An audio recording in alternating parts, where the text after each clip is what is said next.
One Piece, Who Made Him the Pirate King? Part 1. Yesterday, Storm was just a rookie Marine. Tomorrow, he might become an officer. Hyuan calendar year 1518. On the morning of New Year's Day, Vongala Storm woke from a sweet dream, only to find a shimmering, big trophy, floating in front of him. What is this? The mysterious, big trophy, hovered in the air, sparkling and pulling Storm's gaze like gravity. A dream? He didn't think so. Especially not after seeing. Only trophy, coming of age day. Trophy star, none. Achievement condition, survive into adulthood in the chaotic pirate era. Trophy comment, set sail. Reality hit him like thunder. The golden finger I waited 18 years for, it's finally here. Storm stared at the big trophy, overwhelmed. 18 years. Do you even know what I've gone through, big trophy? In the year 1500 of the sea calendar, the great pirate era began. Storm was reincarnated into this turbulent world. Though he never gained a proper citizen status in the holy land of Marihoa, he was born in a rear town near the Navy HQ, safe, yet burdened by legacy. 3 generations of Marines ran through his bloodline. When he was born, Shiki the Golden Lion attacked Marineford, creating a superstorm that nearly killed him at birth. That very storm gave him his name, Storm. He grew up thinking he was destined to become a king. But no sword in the stone ever arrived. So, he let go of childish dreams of systems and superpowers. He chose the Marine way. Storm studied.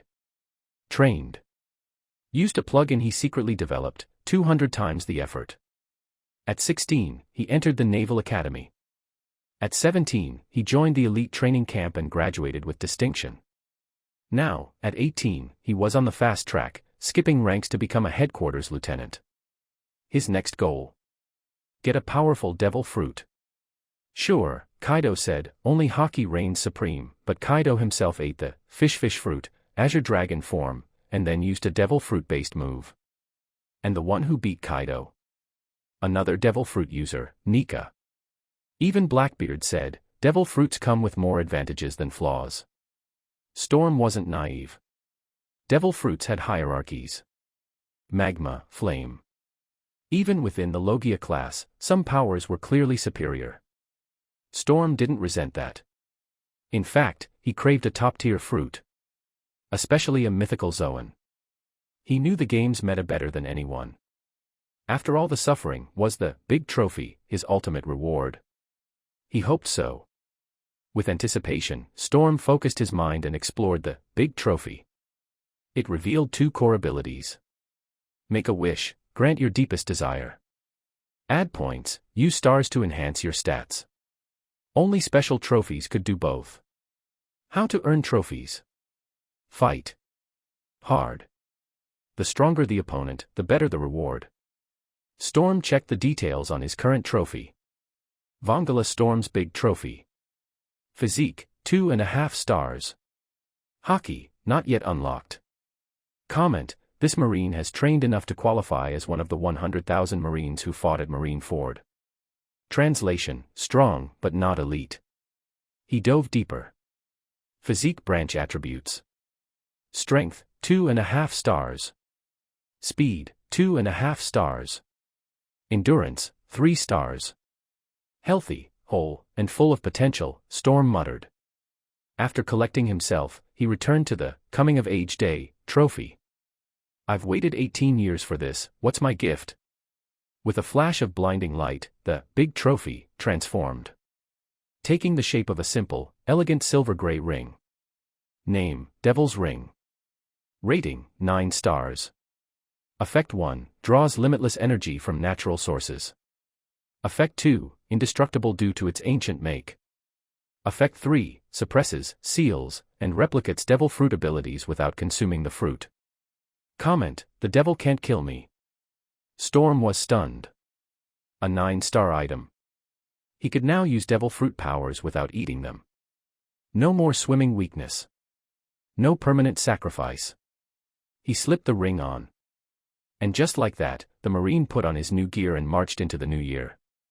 At Marine HQ, the halls were buzzing with activity. Storm arrived at the top floor. He knocked. "Come in," came the voice of a battle-hardened man.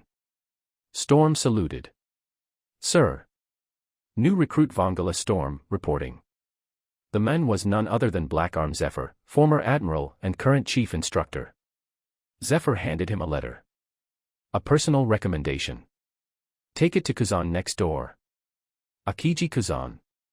Storm knocked again, letter in hand. Kazan looked up lazily and asked. "Storm, huh? Got your resignation letter ready?" Storm froze. "Not a promotion, a dismissal. My ancestors shed blood for the world government and made contributions to the Navy headquarters." Storm came back to his senses, not caring about the identity of the person in front of him, and questioned directly. "What did I do wrong to deserve to be directly expelled from the headquarters?" For the Navy. It's hard to say whether Storm likes him or hates him. After all, this is a worse world. In Storm's eyes, Navy is just an identity and a job. Since it's work. "I don't mind it, but why was I fired for no reason?" "You did nothing wrong." Akiji scratched his messy afro. "And you weren't fired, you submitted your resignation. Do you want to listen to what you are saying?" Storm looked at Akiji ridiculously. "Is there any difference between being fired and handing in your resignation? Does this mean that after Storm voluntarily submitted his resignation, the Navy headquarters does not need to pay him additional salary? By the way, does the world government have a labor law?" Through Storm's reaction, Akiji finally realized something. "Didn't Mr. Zifa tell you the reason?" Akiji lowered his head and held his forehead, and waves of white cold air emanated from around his body. "Ah, really, he was the one who recommended you to come here." "Zifa's recommendation?" Storm looked at the letter in his hand, then raised his hand to signal. "Zephyr-sensei just wrote a letter of recommendation. He said General Kazan will explain everything." "Ah la la." Akiji uttered his iconic catchphrase once again. "They just find me extra work. What a hassle. Putting aside the facts, isn't this your own problem?" Storm secretly complained. He had no intention of intervening in the conflict between two generations of naval admirals. He walked forward without saying a word, placed the letter of recommendation in front of Akiji, and then quickly stepped back and stood still. Akiji glanced at Storm, who opened the letter and read it quickly. Storm didn't know what Zifa wrote in the letter of recommendation. He just observed that the white cold air emanating from Akiji was becoming more and more intense. The temperature in the general's office also became lower and lower. Storm could almost see the white mist produced by his own breath. New recruits. After hearing the scolding, Akiji suddenly raised his head and stared at Storm. "You once publicly insulted the world's noble celestial dragons as pigs in the boot camp." When Akiji asked the question, his expression was as cold as a piece of solid ice that had never melted. If you ignore the ugly green plaid eye mask on the other person's forehead. At this time, Akiji still looks quite intimidating. First of all, it was not made public. It was said during a private chat. Storm curled his lips and confessed to the crimes he had committed. Secondly, this is not an insult, but an objective description. Finally, I didn't say, the celestial dragons are pigs, I said, the celestial dragons are scum who are worse than pigs. There are Navy soldiers on the sea who insult the celestial dragons. For example, Monkey D. Cap. This old man can openly insult the celestial dragons even in the holy land of Marihoa. But so what? He is Carp. He is a naval hero, his son is the leader of the Revolutionary Army, and his grandson is about to become a pirate boss. What's wrong with scolding the celestial dragons? The world government has no objection. But Storm was just a rookie Marine. He insulted the celestial dragons and his immediate superior found out. Storm sighed in his heart. Oh my God, it will affect my career. Akiji wouldn't exile me to the Shirkai branch, would he?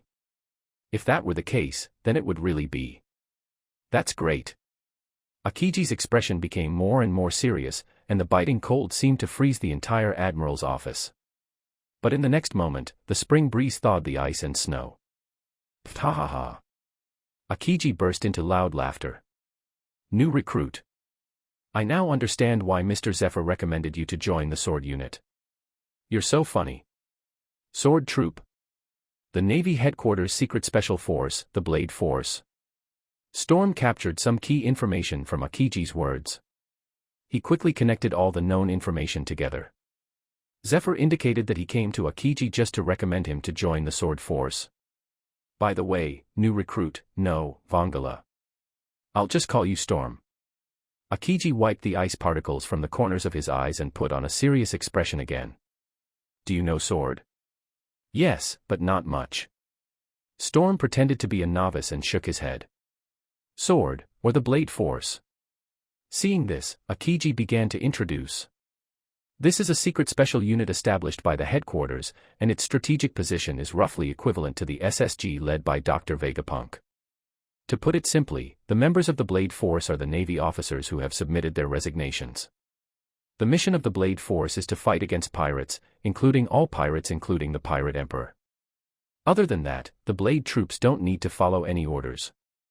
This is a guerrilla force that can move freely. Akiji finished explaining the general situation of the Blade Force. After that, he calmed down and gave the other party some time to digest and understand. Frankly speaking, what Akiji said was not much different from the information Storm had. The only thing that surprised him was that the strategic position of the Blade Force could be compared with that of SSG. SSG, the full name is Special Science Group, which means Special Science Class. This organization may sound strange, but it actually has very strong combat capability. Pacifist, laser gun, bubble shield, green blood, seraph. This series of unprecedented inventions and creations are all related to special science classes. It can be said that the Special Science class single-handedly supports the scientific forces of the naval headquarters. Its status is evident. How can the Blade troops be compared to the Special Science class? But then again, Akiji knows all the information about the Blade Force. Does this mean that he is the top leader of the Blade Force? It's like Kizaru is commanding the scientific forces of the Marine headquarters. It's just that after leaving the Navy, Akiji became the 10th captain of the Blackbeard Pirates. If Akiji is the highest commander of the guerrilla force of the Blade Force, so is he undercover? A series of thoughts flashed through Storm's mind. At this moment, Akiji continued speaking. Storm, Mr. Zifa spoke highly of you in his letter. He thinks your personality is very suitable for the Blade Force. Having said that, Akiji paused and casually listed a few points from the recommendation letter. Be self-disciplined, hardworking, not blindly believe in authority, and have your own unique set of ideas about justice. There is one more thing that Akiji didn't say. That is, Storm has an absolutely clean family background. Storm's 3 generations of ancestors were all in the Navy. Even at the Navy headquarters.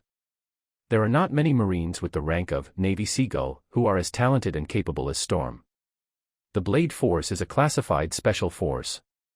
Its special nature determines that the identity of the members of the force must be absolutely pure. Storm's family background can just guarantee this purity. Akiji stared at Storm and invited him. New recruit Vongala Storm, are you willing to join the Sword Force and become a member of this secret unit? Storm was very calm and did not agree rashly. Joining the Blade Force has both advantages and disadvantages for him. Well known. The righteous Navy only needs to obey orders and serve as the lackeys of the world government. But for the Blade Force that can ignore orders and act freely, there are many things to consider.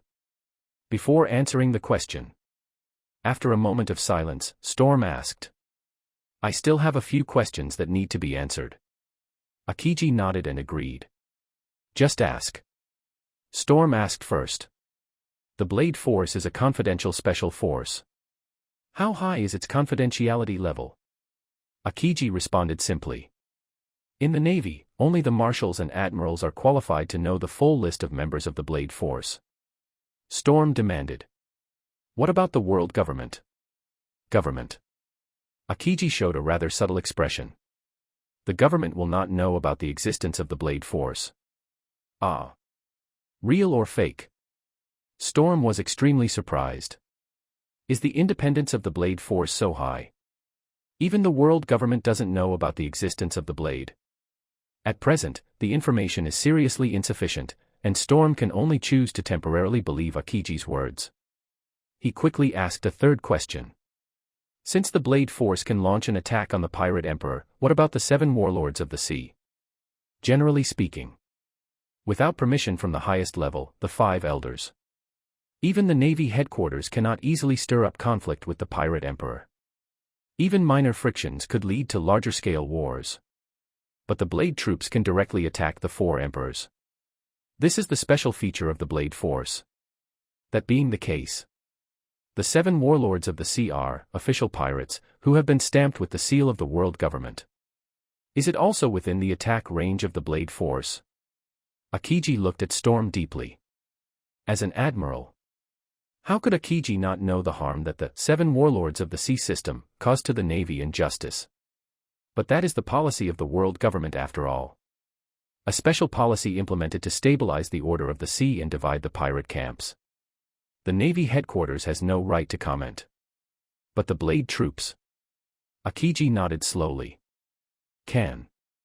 The Blade Force can even defeat the 4 emperors, so why can't they defeat the 7 warlords of the sea? As for resisting the policies and orders of the world government. But I need to warn you in advance, Storm. Akiji said seriously. This department will not be held responsible for the actions of members of the Blade Force, and they may be expelled from the military at any time. If there is an order from the world government, the Navy headquarters will even take the initiative to eliminate the existence of the Blade Force members. Last question. Storm didn't care about Akiji's warning, instead he smiled easily. If I join the Blade Force, will my salary increase? Of course. The welfare benefits of the Blade Force are definitely the best in the entire Navy. Akiji also smiled. The Blade Force welcomes you to join, Vongala Storm. Storm did not reply, but silently raised his hand and saluted. He got on the Blade Force's ship. Since Storm is willing to join the Blade Force, then Akiji didn't say any more nonsense. He cut the Gordian knot. To make a long story short, the Blade Force just happens to need to carry out a very important mission right now. Just recently, the landscape of the New World has changed very dramatically. After the Whitebeard Pirates, the Beasts Pirates, and the Big Mom Pirates, another pirate group has risen. The Red Hair Pirates, known as the Iron Wall Pirates. The 4th pirate emperor has appeared in the New World, Red Hair Shanks. Storm, the mission of the Blade Force is to spy on the intelligence movements of the New World pirate emperors. Your mission is: become a great pirate, go deep into the New World, and get into the 4 emperors. Storm tilted his head and raised his thumb, pointing backwards at himself. Me, go fight the 4 emperors. So the script I got was Drake's undercover script. Storm Blackbone Mackerel. But if you haven't eaten the Nika fruit, how can you be a pirate? How can you become the Pirate King? Is it too late to change my mind and join the Blade Force now? Just when Storm was hesitating whether to speak, Akiji suddenly added another sentence. Of course, Storm, your current strength is still lacking. Okay. Storm swallowed the words that were about to come out of his mouth. It seems like something big is coming. In order to carry out this undercover plan, this department will also provide certain assistance. Akiji continued. You've heard about this year, no, it's last year now. Any rumors about last year's boot camp? Related rumors. Storm recalled for a moment and immediately thought of something. Is the rumor that General Kazan was talking about, outstanding graduates of the training camp can get a devil fruit as a reward? Why is this news circulating in this boot camp? Of course it's because of the vicious incident that happened 3 years ago. Hyuan calendar year 1515. Edward Weeble, who calls himself Whitebeard II, brazenly attacks the boot camp. The entire naval training camp suffered heavy casualties. Including the chief instructor Zifa, only 3 people in the entire training camp survived the attack. Even Zephyr himself had one arm cut off by Edward Weeble. After the attack, the Navy headquarters was in an uproar. For this reason, the boot camp was specially suspended for 1 session. It wasn't until last year that boot camp reopened. At that time, it was to eliminate the negative impact of the previous vicious attack. It is also to encourage new recruits to actively participate in the plans of this training camp. The Navy headquarters not only deployed a large number of accompanying security personnel in this training camp, We have also prepared very generous prizes for the graduates of this boot camp. According to gossip, among them is the legendary secret treasure of the sea, the devil fruit. This news was eventually identified by Storm as fake news. Because I am a personal participant and outstanding graduate of this boot camp. Storm has never seen any devil fruit. Until he graduated from boot camp. Never mind the devil fruit. Even the devil peel was not seen. But now, things seem to have taken a turn for the better. Yes, that's the news. Akiji nodded and said calmly. Devil fruits do exist. It's not just for the outstanding graduates, but also for the Blade Force members. Storm's heart skipped a beat. He was an outstanding graduate before, and now he is also a member of the Blade Force. Could it be that? Storm gently rubbed the devil ring on his thumb a few times. General Kazan, are you saying? I can get a devil fruit right now. Akiji responded directly to the expectation. That's it. Next moment. Akiji stretched out his hand and 3 hard white ice balls emerged from under the desk. Under the control of the frozen man's mind. 3 ice balls flew to Storm's side and surrounded his body like satellites. Devil fruits are extremely rare treasures. Even our headquarters doesn't have many in stock. Akiji manipulated 3 ice balls and spoke casually. Of these 3 devil fruits, 2 are of the parahuman type and 1 is of the animal type. You can choose one to eat. This fruit is also the benefit of joining the Blade Force. Why did you say so much about this new recruit benefit earlier? Looking at the 3 ice balls surrounding him, Storm's eyes were as hungry as Big Mom who had an bulimia attack. Through the hard ice shell, he could vaguely see the mysterious arabesque spiral pattern underneath. This is the devil fruit. The superpower plug-in that I dreamed of as a child. Akiji controlled the 3 ice balls to return to his side and thawed the ice. As the icy white shell faded away, the 3 devil fruits finally revealed their true appearance in front of Storm. Storm. Qingji smiled. Do you need me to introduce you to the names of these 3 devil fruits and their general effects? Do not. Storm refused casually, his eyes still firmly fixed on the 3 devil fruits. I've read the Devil Fruit illustrated book. Devil Fruit Encyclopedia. This is a book that sounds very rare, but is actually not that rare. At least Storm had seen several of them in the archives of the naval headquarters. At first Storm didn't understand. Based on the information he knew. In the entire ocean, there are only 2 people who will hold the Devil Fruit Encyclopedia to search for the devil fruit of their dreams. And they are all from the Black generation. Blackbeard Teach. Blackfoot Sanji. Don't other people know to look for devil fruit abilities according to the Devil Fruit illustrated book? A very cruel fact is, the vast majority of people really don't know the existence of the Devil Fruit Encyclopedia. Even among naval communities spread across the globe. There are also many people who don't know the relevant information about devil fruits. In this ocean where every person is studying prenatal education. Knowledge is also a kind of secret treasure of the sea. But at least Storm had read the Devil Fruit Encyclopedia. He is familiar with the appearance and abilities of every devil fruit recorded in it.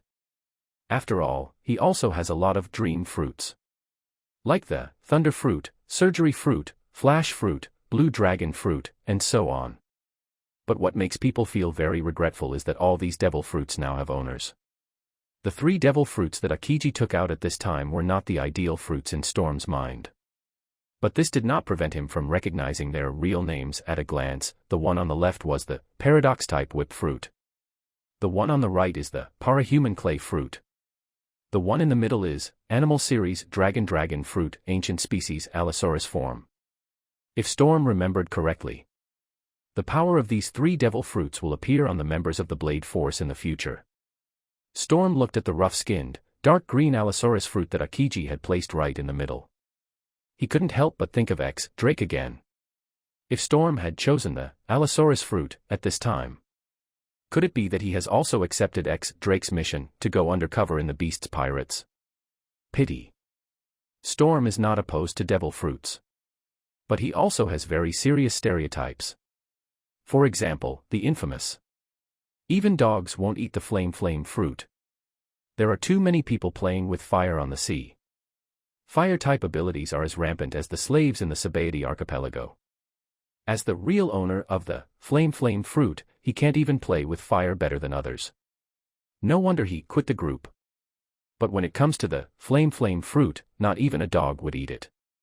As for the common and ancient species of the animal family, even dogs would shake their heads when they see them. On the premise of being able to choose. Storm has no interest in the Allosaurus fruit. However, his long gaze still attracted Akiji's attention. Storm, a half-native, has his opinion on devil fruits. There is a big difference between the views of the natives on devil fruits and those on the blue planet. For example, Storm declined the Allosaurus fruit. But Akiji felt that the Allosaurus fruit was the strongest of the 3 devil fruits he had taken out at this time. Who cares about mud or whip? The animal is an ancient species. Hand-to-hand combat is the way to go. Akiji picked up the devil fruit in the middle and asked. Storm, is this the Allosaurus fruit you want? No. Storm refused decisively. I'm thinking about the other 2 superhuman fruits now. The superhuman fruit has a huge range of fluctuations in the upper and lower limits of its abilities. It's like the tremor fruit and the silence fruit. The former can trigger devastating seaquakes, earthquakes, and airquakes. As for the latter, it is also invincible in improving sleep quality, right? Storm recalled what was recorded in the devil fruit encyclopedia. Paradox whip fruit. The user can command everything he whips, even inanimate objects. This is a super slave owner fruit. If the whip fruit falls into the hands of some people with evil intentions. So, hey. Storm put some unhealthy thoughts behind him. Paradox-type clay fruit. His ability is to create and control clay, and he can also turn himself into a clay figure. If you have to say it. This is actually a special parahuman devil fruit. I've decided. Storm pointed at the devil fruit whose skin was milky white and whose flesh was piled up in layers like soil. I want the clay fruit. See, Storm made the final choice. Akiji didn't raise any objections. To what extent can the power of a devil fruit be developed? Ultimately, it depends on the level of the consumer. Some devil fruits are extremely powerful, but they are used like clowns. Some devil fruits are obviously weak in power, but they are developed into their own characteristics by the Joker. At this moment, Akiji chose to believe in Storm's talent. Akiji personally handed the clay fruit to Storm. This parahuman fruit belongs to you, Vongala Storm. The moment he got the clay fruit, Storm was inspired. Sir. I love the Navy so much. I love the Blade Force so much. As soon as he joined the army, he was directly given a devil fruit. The Blade Force really dares to give it. Ah la la. Akiji burst out laughing. How much do you like it? Storm pondered for a moment and then started chanting. Evil is coming, and I will watch from now on until I die. I will not seek fame or fortune, nor will I compete for honor or favor. I will perform my duty faithfully, live and die by it. I am a blade in the darkness, a defender on the sea. I am the shield that guards justice, the drum that awakens the sleepers. I am the storm that sweeps away sin, the light that dawns at the dawn. I pledge my life and honor to the blade. It's like this today, and it will be like this every day. Such a gorgeous oath. It almost ignited the burning justice in Akiji's heart that had been frozen for more than 10 years. He clapped his hands vigorously and praised loudly. Good. Very energetic. Akiji really likes this oath of Dark Blade, guarding justice. He deliberately took out paper and pen from the drawer of his desk and started copying. The rustling sound continued to be heard in the general's office. During this interval of time, Storm stared at the clay fruit in his hand. Several lines of text that only he could see emerged from the void. Name, clay fruit. Star rating, none. Description, parahuman devil fruit. Effect, the eater can turn any part of the body into clay, and can also create clay from the invisible. Note, devil fruits symbolize an unnatural evolutionary path, and those who eat them will be cursed by the natural sea. Comment, I am playing in the mud in the sea. The specific effect of clay fruit did not surprise Storm. This is indeed a special parahuman devil fruit. Just like Charlotte Katakuri's Mochi Mochi fruit. It's not the natural system, but it's better than the natural system. Now, clay fruit, please lend me your power. Storm secretly used the devil ring to absorb and seal the supernatural factors contained in the clay fruit. This process happened silently. A devil fruit that still looked intact had lost its original extraordinary ability. Through the big trophy, Storm can continue to observe the specific information of the current clay fruit.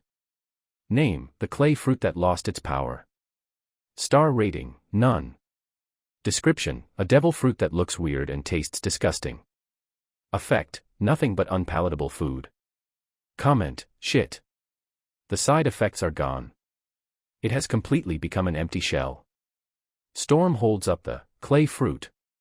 Although he did not eat this special para-human devil fruit. But at this moment, he could still clearly feel that a kind of power had appeared out of nowhere. It seemed as if he only had one thought. You can make some white and soft clay on the spot. Just as Storm was carefully feeling this strange and novel supernatural power, Akiji finally copied the oath. He looked up and saw that Storm was still holding the clay fruit in his hand. Storm, eat it. Akiji's words drew Storm's attention back. What? Akiji looked at the somewhat slow-witted Storm and raised his tone slightly. Storm, eat. Storm realized that Akiji was signaling him to eat the useless clay fruit. Originally, he wanted to continue observing whether the clay fruit that had lost its power would undergo any special changes in the future. But now, just eat it. Storm raised the strangely shaped, lost power clay fruit, and took a big bite. All of a sudden, an indescribable feeling of nausea spread from his mouth to every nerve cell in his body. This is simply tasteless, no. It tastes like chewing rubber. Could it be that all devil fruits were made by the sun god? Storm found joy in the midst of adversity. He ate the clay fruit in just a few bites, without even a bit of peel left. Akiji looked at the other person's livid expression and seemed to recall the scene when he ate the ice fruit. Ah la la. Akiji chuckled. I will never forget the taste of the devil fruit. Want to test your abilities, Storm? Of course. Storm was quick to accept the offer, or rather, he couldn't wait any longer. A ball of white clay appeared out of thin air in his palm, and then it began to change into more shapes. From the head, to the torso, to the tail, and to the pair of flat and wide wings. Akiji observed the fat white clay creature in Storm's hand with interest. Is this a penguin? Actually, I like penguins too. Penguin. The corners of Storm's mouth twitched, and he was almost awakened by the wrath of the sleeping dragon. This is a dragon. Vangala Storm, also known as Stormborn, dreams of raising a giant dragon. For now, Storm can't raise a dragon yet. But it is no problem to make a clay white dragon by hand. Although this little white dragon is a little smaller, has a rounder belly, and has no visible dragon scales or horns. But no matter what, it wouldn't be mistaken for a penguin, right? Feeling that someone was mocking him, Storm began to have evil thoughts. Under his control, the little white dragon, about the size of a fist, slowly turned into a little fat chicken. Do not. This is not a fat chicken. This is an earth pheasant, a white pheasant, and an ice pheasant. Anyway, it's not Akiji. Cough cough. Akiji glanced at the little fat chicken who might have some hidden intention and coughed lightly. Storm decided to quit while he was ahead. He clapped his hands, and the little green pheasant turned into Little BNK, and then disappeared. Sir. I am willing to accept the undercover mission. Storm straightened his back and suggested positively. Now I need to become a pirate. So, I just defected from headquarters. The charge is stealing a devil fruit. No, why are you so positive? Akiji widened his eyes slightly. And why are you so adept at saying defection? No. There's no rush now. Akiji quickly called a stop, trying to dispel Storm's dangerous ideas. The Navy headquarters established the Blade Force, carefully selected good seedlings with clean backgrounds, and took the initiative to offer precious devil fruits. But I'm not sending them directly to the New World to die. In Akiji's opinion, with Storm's current strength, going to the New World in the second half of the Grand Line would be tantamount to suicide. You have just eaten the clay fruit, and your abilities have not been fully developed. Akiji soothed. Your current mission is to continue to stay in the Navy and improve your strength. Besides, it takes a suitable time for the Navy to degenerate into pirates. All in all, everything went according to plan. Akiji said, follow the procedures. It is to let Storm temporarily ignore the fact that he has joined the Blade Force. He just regarded himself as an ordinary Marine soldier who had just graduated from the boot camp. For this reason, Akiji asked a question specifically. Storm, do you want to stay in the headquarters in the future, or go to the G-Series branch, or even the 4 Cs? The regular employment directions for naval soldiers are nothing more than these 3. Storm is also aware of this. His original idea was to go to the ordinary branches in the 4 outer seas. The naval headquarters is a super elite group within the Navy. The strength level of the Navy headquarters and the offshore branch differs by about 3 levels. Storm could have become a lieutenant at the naval headquarters. This means that once he chooses to go to the Sea High branch, he will immediately become a naval officer at the colonel level. In the Sea High branch, the naval colonel is almost the highest person in charge of a branch and has the greatest power in the branch base. To sum it up in 3 words, local tyrant. Once Storm went to the Sea High branch, not only can you obtain maximum autonomy, it also facilitates the subsequent money-making plan, a money-making plan aimed at purchasing a devil fruit. But this was already the plan. Now Storm has changed his mind. Sir, I request to go to Impel Down. Big trophy, requires fighting to get it. Storm needs as many opponents as possible to improve his strength in all aspects. His current identity is a Navy, so the most suitable opponent is of course the pirates. Look across the ocean. On the 2 key indicators of the quantity and quality of pirates. There's no place like Impel Down. Even the New World, the headquarters of the Emperor Pirates, is not acceptable. The prison is a big stage, come and do what there is to do. Impel City. Akiji frowned. He had never thought about this answer. Why do you want to go here? Because there are so many pirates in Impel Down. Storm replied seriously. I want to observe as many pirates as possible up close to prepare for future undercover plans. In addition, Impel Down is boring enough, and it is also suitable for concentrating on training and improving strength. Akiji nodded slightly after hearing this. He disagreed with the first half of Storm's statement. But the second half does make some sense. Push City is located in the doldrums, making entry and exit extremely difficult. The jailers working in the city have no way to relax and entertain themselves on weekdays. If we ignore the special properties of Advanced City, this is indeed a good place to improve your strength. Only. A thought suddenly flashed through Akiji's mind. A prison. It is also the #1 prison in the world. Is the difference between a jailer and a prisoner really that big? Although the Navy and Impel Down are both government agencies, they are not part of the same system after all. Akiji pondered for a moment and spoke slowly. It will take time to transfer you to Impel Down. At least 3 days, and no more than a week at the latest. Yes, sir. Storm saluted and responded loudly. By the way, there's one more thing. Akiji suddenly thought of something. In addition to you, there is another member of this recruit training camp who has been recommended for enlistment in the Blade Force. A suspicious target has already emerged in Storm's mind. Without waiting for him to ask, Akiji took the initiative to tell him. She is Granny Crane's granddaughter, Peacock. It turned out to be this woman. Storm gritted his teeth secretly. He just wanted to know how Zifa knew that he was commenting on the celestial dragons in private.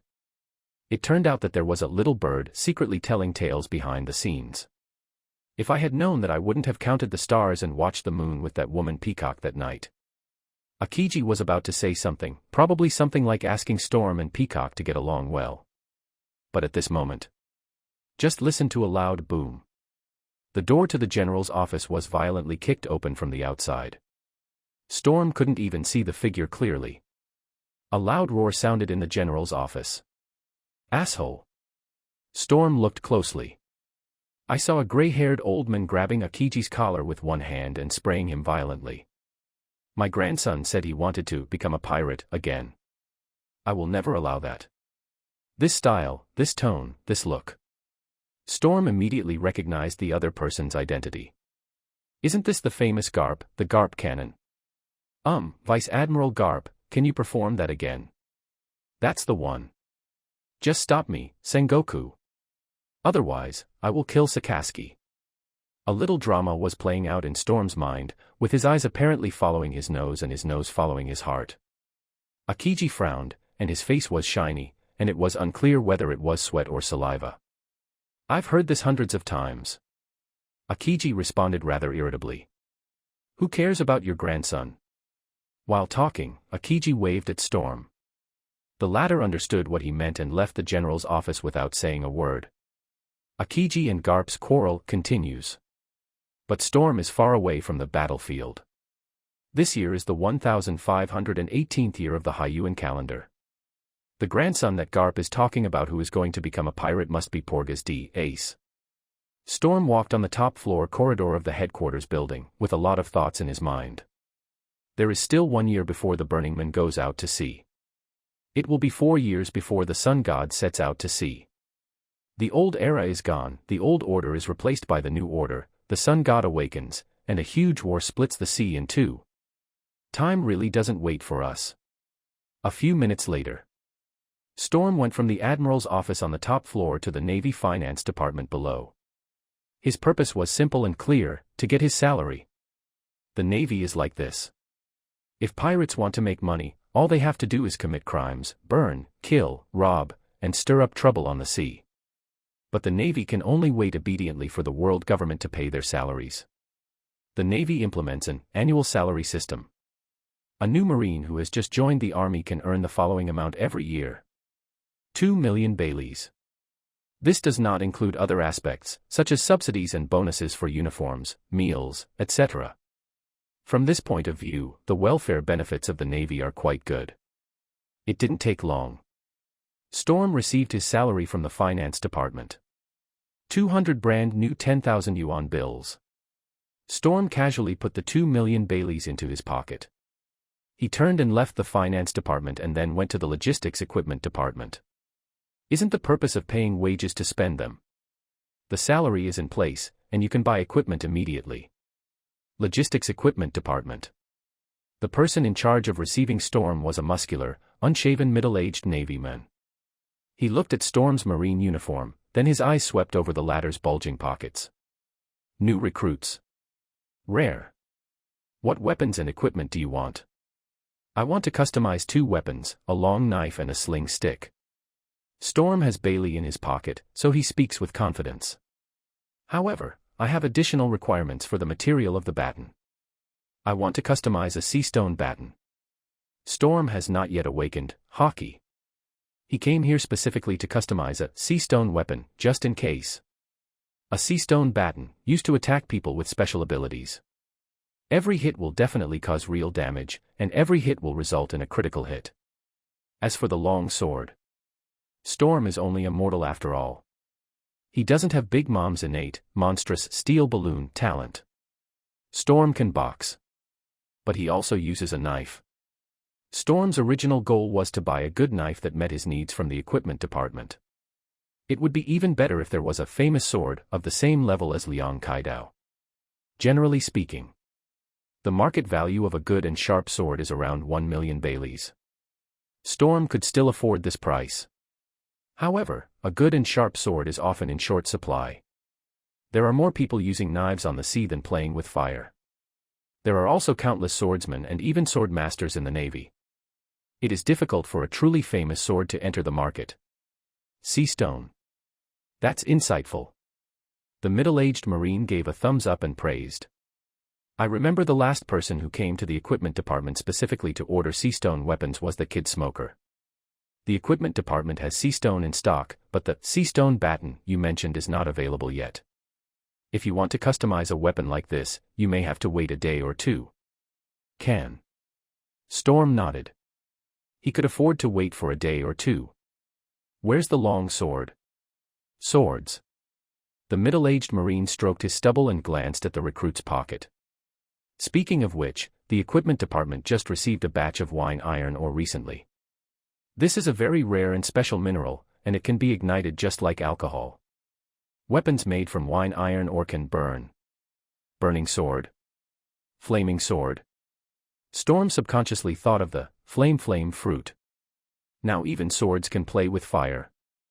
The wine iron or weapon can not only be ignited manually, but also ignited by friction. The middle-aged Marine continued to promote what he called wine iron ore. This weapon is very popular in the New World. Although the power of such flame weapons is not optimistic. But it is cooler. More dazzling. More handsome. The point is that its crafting cost is more expensive than ordinary sword weapons. The middle-aged Navy man showed a Philistine smile on his face. That does sound interesting. Storm asked the most crucial question. How much do this iron ore saber and a seastone baton cost? The seastone baton is not difficult to make. I'll just charge you the cost. 200,000 Baileys. The smile on the middle-aged Navy man's face immediately became obvious.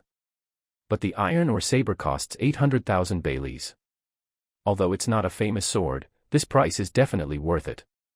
It's 1 million Baileys in total. Sir, do you want cash or check? Just as Storm was about to reach out for the money, he suddenly caught a glimpse of his Marine uniform. He paused and changed the subject. I'm a new recruit. ? The middle-aged Navy officer suddenly had a bad feeling in his heart. This kid wouldn't say, I'm a new recruit, send me there, right? No. That's absolutely not possible.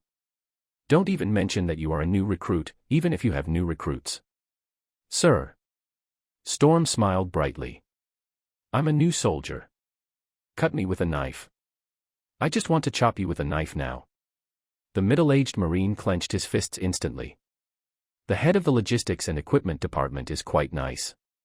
Storm walked out of the equipment department in a happy mood. Just now, he spent 1 million Baileys to buy a wrought iron saber and a seastone baton from the equipment department. There is also a cross-sea den mushy.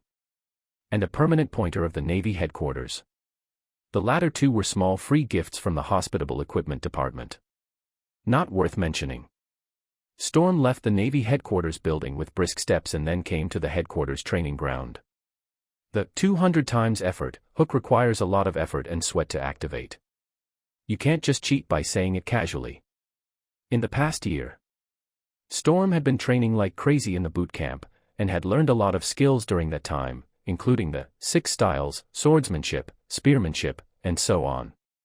But when he came to the headquarters training ground today, Storm did not intend to continue to hone his physical skills. In comparison, Storm was more interested in the clay fruit he had just obtained. Hey, roar, ha, yeah. Storm got closer to the training ground. The sound of muscles colliding, powerful roars, and some strange moans. He heard these sounds more and more clearly.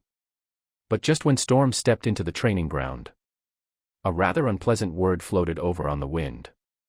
I really want to be Miss Peacock's dog. Along with it floated a series of rhythmic pop and pop sounds.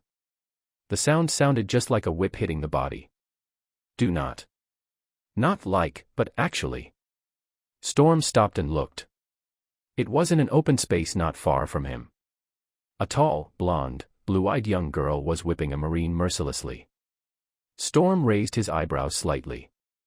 He recognized the blonde girl who was whipping people with a whip at a glance. The granddaughter of the headquarters chief of staff, Crane Peacock. But according to Storm's understanding, the weapon Peacock used before was not a whip but a long sword. Storm watched carefully for a while longer. Only then did I realize that the whip in Peacock's hand was not a whip at all. Precisely. It was a softened, whip-like sword. Storm realized something immediately. Has the peacock eaten the whip fruit? And at this time, Peacock seemed to sense Storm's gaze. She stopped beating the men, turned her head to look in Storm's direction, and her green eyes lit up instantly. Storm.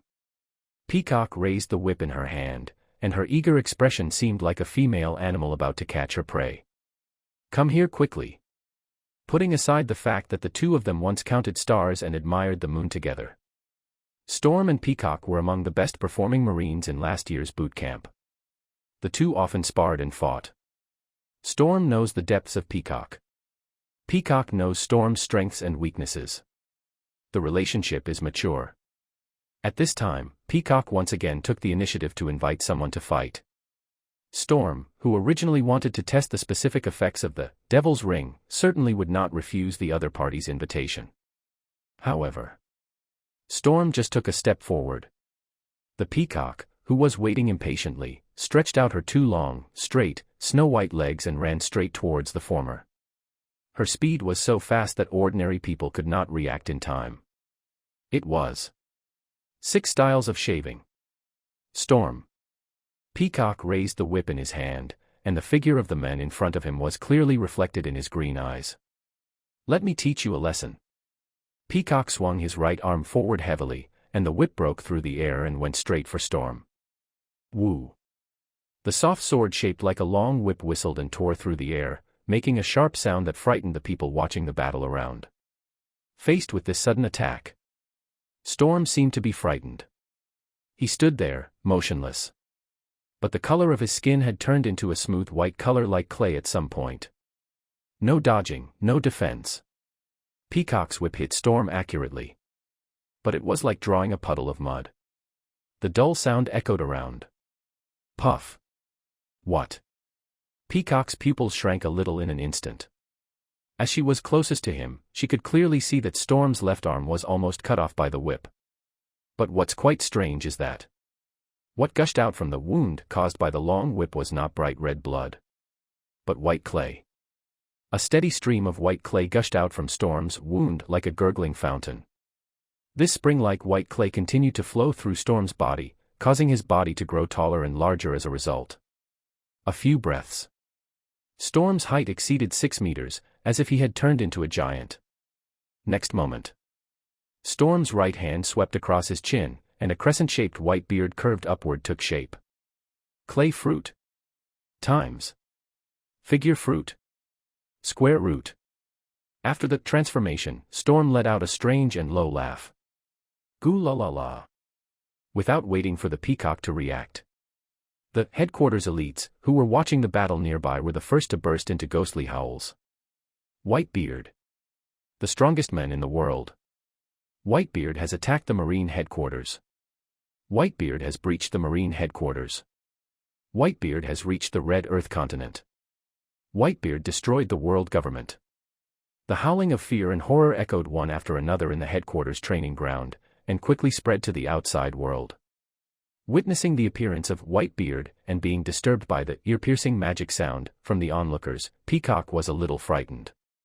But when she saw clearly the appearance of the so-called Whitebeard, she was speechless on the spot. The head is round and the belly is like a ball. The whole person looks pale.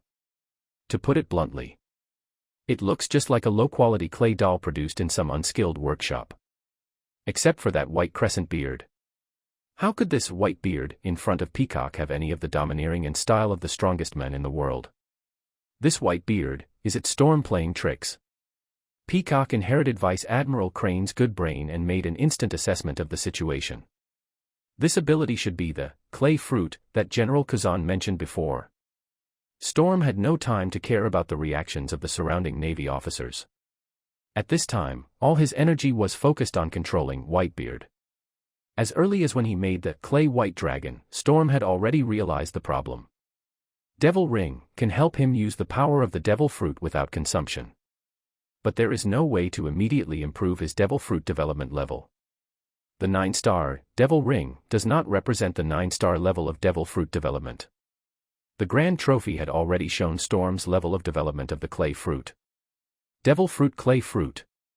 The level, when applied to actual combat, is just an inferior version of Whitebeard. To be fair, Storm also felt that the Whitebeard clay doll he made at this time was of very poor quality. There is a kind of beauty that is vaguely like imitating Whitebeard, becoming Whitebeard, but not as good as Whitebeard 2. But as he was in the middle of a battle, he didn't have the time to carefully polish this Whitebeard 3. It's about to start. The whipping from Peacock just now did not cause any harm to Whitebeard 3. On the contrary, because of the appearance of Whitebeard 3, Peacock's whip was deeply embedded in its left arm. Storm controlled Whitebeard 3, stretched out his left hand, clenched the whip, and pulled it hard. Peacock immediately felt a powerful force and the whip almost slipped out of his hand. She gritted her teeth and released her ability. The extremely thin and long whip shortened and returned to its original shape. A sword with a cold glow appeared in Peacock's hand. Just as Storm had just speculated. Peacock joined the sword troops right behind him and also ate the whip fruit. It was just because she had just eaten the fruit and her abilities had not been fully developed, so she was unable to fully exert the control effect of the whip fruit. The whip degenerated into a long sword, giving Peacock the opportunity to take back her weapon. Storm was not discouraged. He controlled Whitebeard 3 and rushed towards Peacock with his elephant-like thick legs. Boom. Boom. Boom. Every step taken by Whitebeard 3 causes a huge roar and leaves a series of large footprints on the ground. The headquarters elites, who were watching the battle, burst into another burst of devilish noises. This time, Peacock was calm and was not affected by the people around him. Whitebeard 3 raised his giant palm as big as a millstone and slapped it towards the Peacock, bringing up a gust of wind. Peacock was not at all flustered. She stomped her feet hard and successfully used the invisible air as a force. Peacock flew into the sky like a bird and avoided the attack of Whitebeard 3. 6 postures and moon steps. You guy. The Peacock looked down at the white giant below. Who is it? Whitebeard 3. Storm raised his head and swung his giant palm again, slapping the Peacock in the air. Edward Teach. Who is this guy? The Peacock let out a tender cry. She concentrated all her strength on her legs, contracted them rapidly, and then stretched them instantly, kicking out a powerful kick that exceeded the speed of sound. Rainfoot, flying crane. A short, sharp crane cry seemed to be heard on the headquarters training ground. Peacock's heavy kick swept up the surrounding air, condensing into a sharp slashing wave shaped like a white crane. The flying speed of Lan Jiao Fei is extremely fast. In just a short moment, he flew from the sky and appeared in front of Whitebeard 3. Storm transformed into Whitebeard 3, and due to his huge body, he lost the agility and speed he should have. Whitebeard 3 had no time to react at all, and just maintained his original posture, and was hit directly by Storm Kick, Flying Crane. The sharp vacuum slash easily tore through the soft clay. Whitebeard 3's right arm was broken below the elbow. The Lan Jiao Fei, with its remaining momentum, continued to fly downward, leaving a deep gully on the ground of the headquarters training ground. Boom. After a deafening roar, the broken right arm of Whitebeard 3 then fell to the ground and smashed into a white cake. Ha, ha. After the full-strength burst, Peacock couldn't help but breathe quickly. She couldn't even maintain the moon step and was forced to fall from the sky. But during this period, Peacock's eyes were still fixed on Whitebeard 3, not missing any of its moves. Although his right arm was broken by the kick, Storm was not affected at all. He didn't even feel the slightest bit of pain. After all, the one being beaten was Whitebeard 3, so what did it have to do with Storm? Take advantage of the short period of exhaustion after the Peacock's outburst. Storm swung the healthy left arm of Whitebeard 3 and did a windmill spin on the spot. Tyrannosaurus flaps its wings and flies. At the moment when these words fell, the left arm of Whitebeard 3 separated from his body and was fired at Peacock like a cannonball. This white, clay cannonball is flying in the air. It quickly grew a head, a pair of wings, a tail, and 4 short legs. It's just like the legendary 4-legged flying dragon. Dragon crash. The white dragon slammed fiercely into the Peacock that fell to the ground. However, this overly obvious attack did not produce the desired effect. The Peacock nimbly dodged to the right and successfully avoided the charge of the white dragon. Boom. The white dragon finally crashed into the ground of the training ground, and turned itself into a shapeless ball of clay.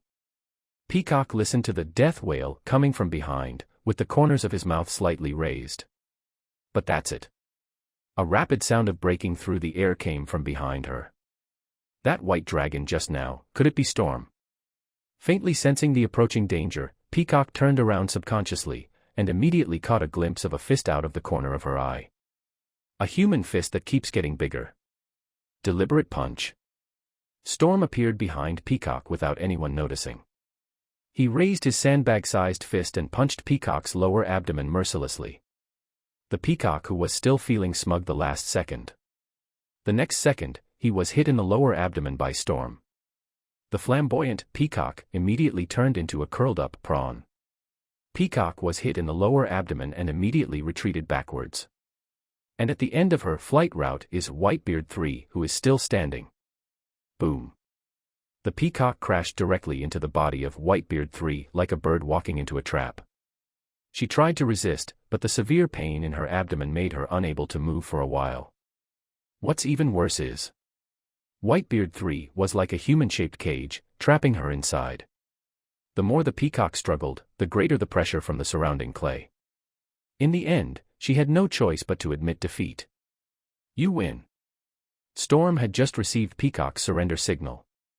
A large silver-white trophy suddenly popped up in front of him. Silver trophy, Peacock. Trophy star, 3 stars. A 3-star silver trophy. Defeat your opponent and you'll get it. Storm suppressed the urge to check the big trophy and walked towards Whitebeard 3 calmly. Under the control of his mind. A wave of clay rippled across the surface of Whitebeard 3.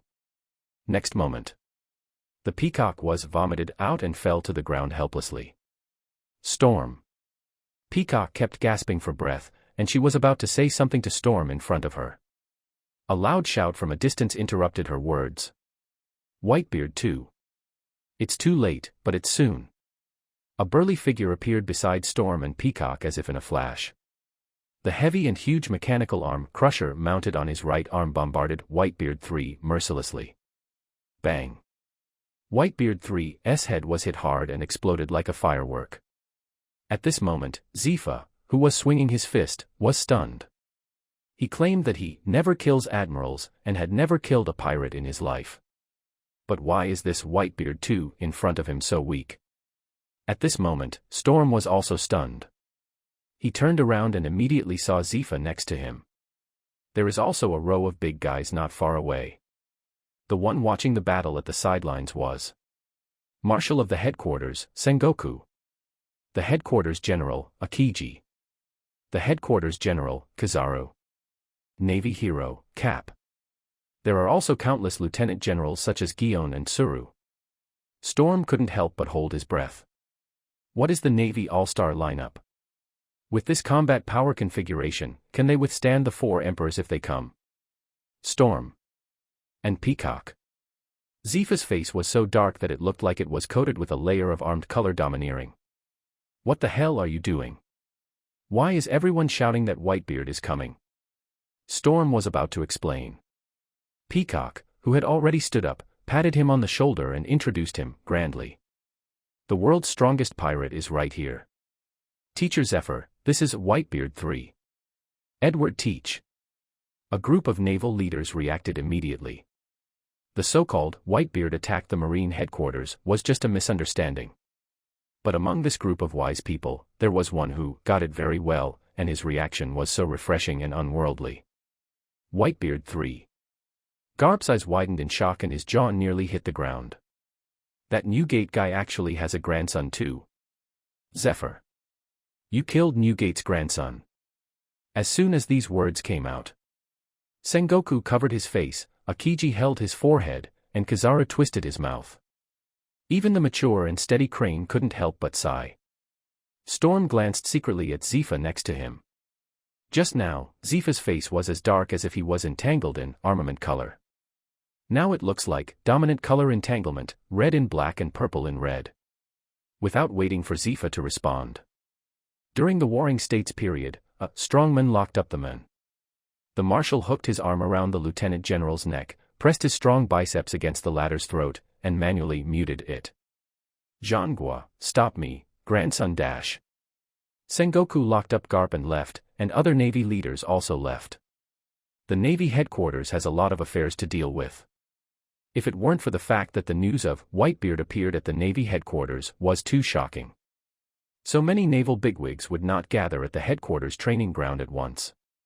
Now that the truth has been revealed, it is natural for everyone to go back to their own homes and eat their own melons.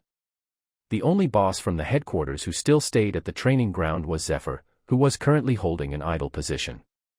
Can't tell good from evil. Disguised as a pirate. Spreading mischief. Shaking the morale of the army.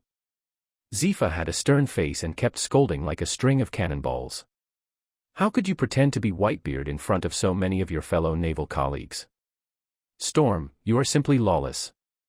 Seeing Zifa so angry, Peacock, who had just reported him, couldn't help but stick out his tongue. Instructor, teacher, actually Storm and I were just joking. Are you kidding? Zifa sneered, and his sharp eyes immediately locked onto Peacock. The sea is not a place for playing games or pretending to be a family. You like to play around? Then let me play with you now. Rest here for half an hour. Then let me see what progress you two have made recently. After saying this, Zifa left Storm and Peacock behind and wandered around the wide training ground. Not good at forehand. Backhand is weak. Loose steps. Responsive. None of you are decent. Zifa kept walking around the training ground. Whenever he passed by a Navy soldier, he couldn't help but give him a few words of instruction, and then he would start to operate the soldier. Storm and Peacock looked at Zifa, who had entered the education state, from afar and couldn't help but look at each other. Teacher Zifa means that he will fight with us later. Fighting. You think too highly of yourself, Peacock. You think too highly of me, too. Storm shook his head. Without waiting for Peacock's response, he sat down cross-legged to rest. Seeing this, Peacock rubbed her still aching belly and sat down cross-legged. The battle with Zephyr is no joke.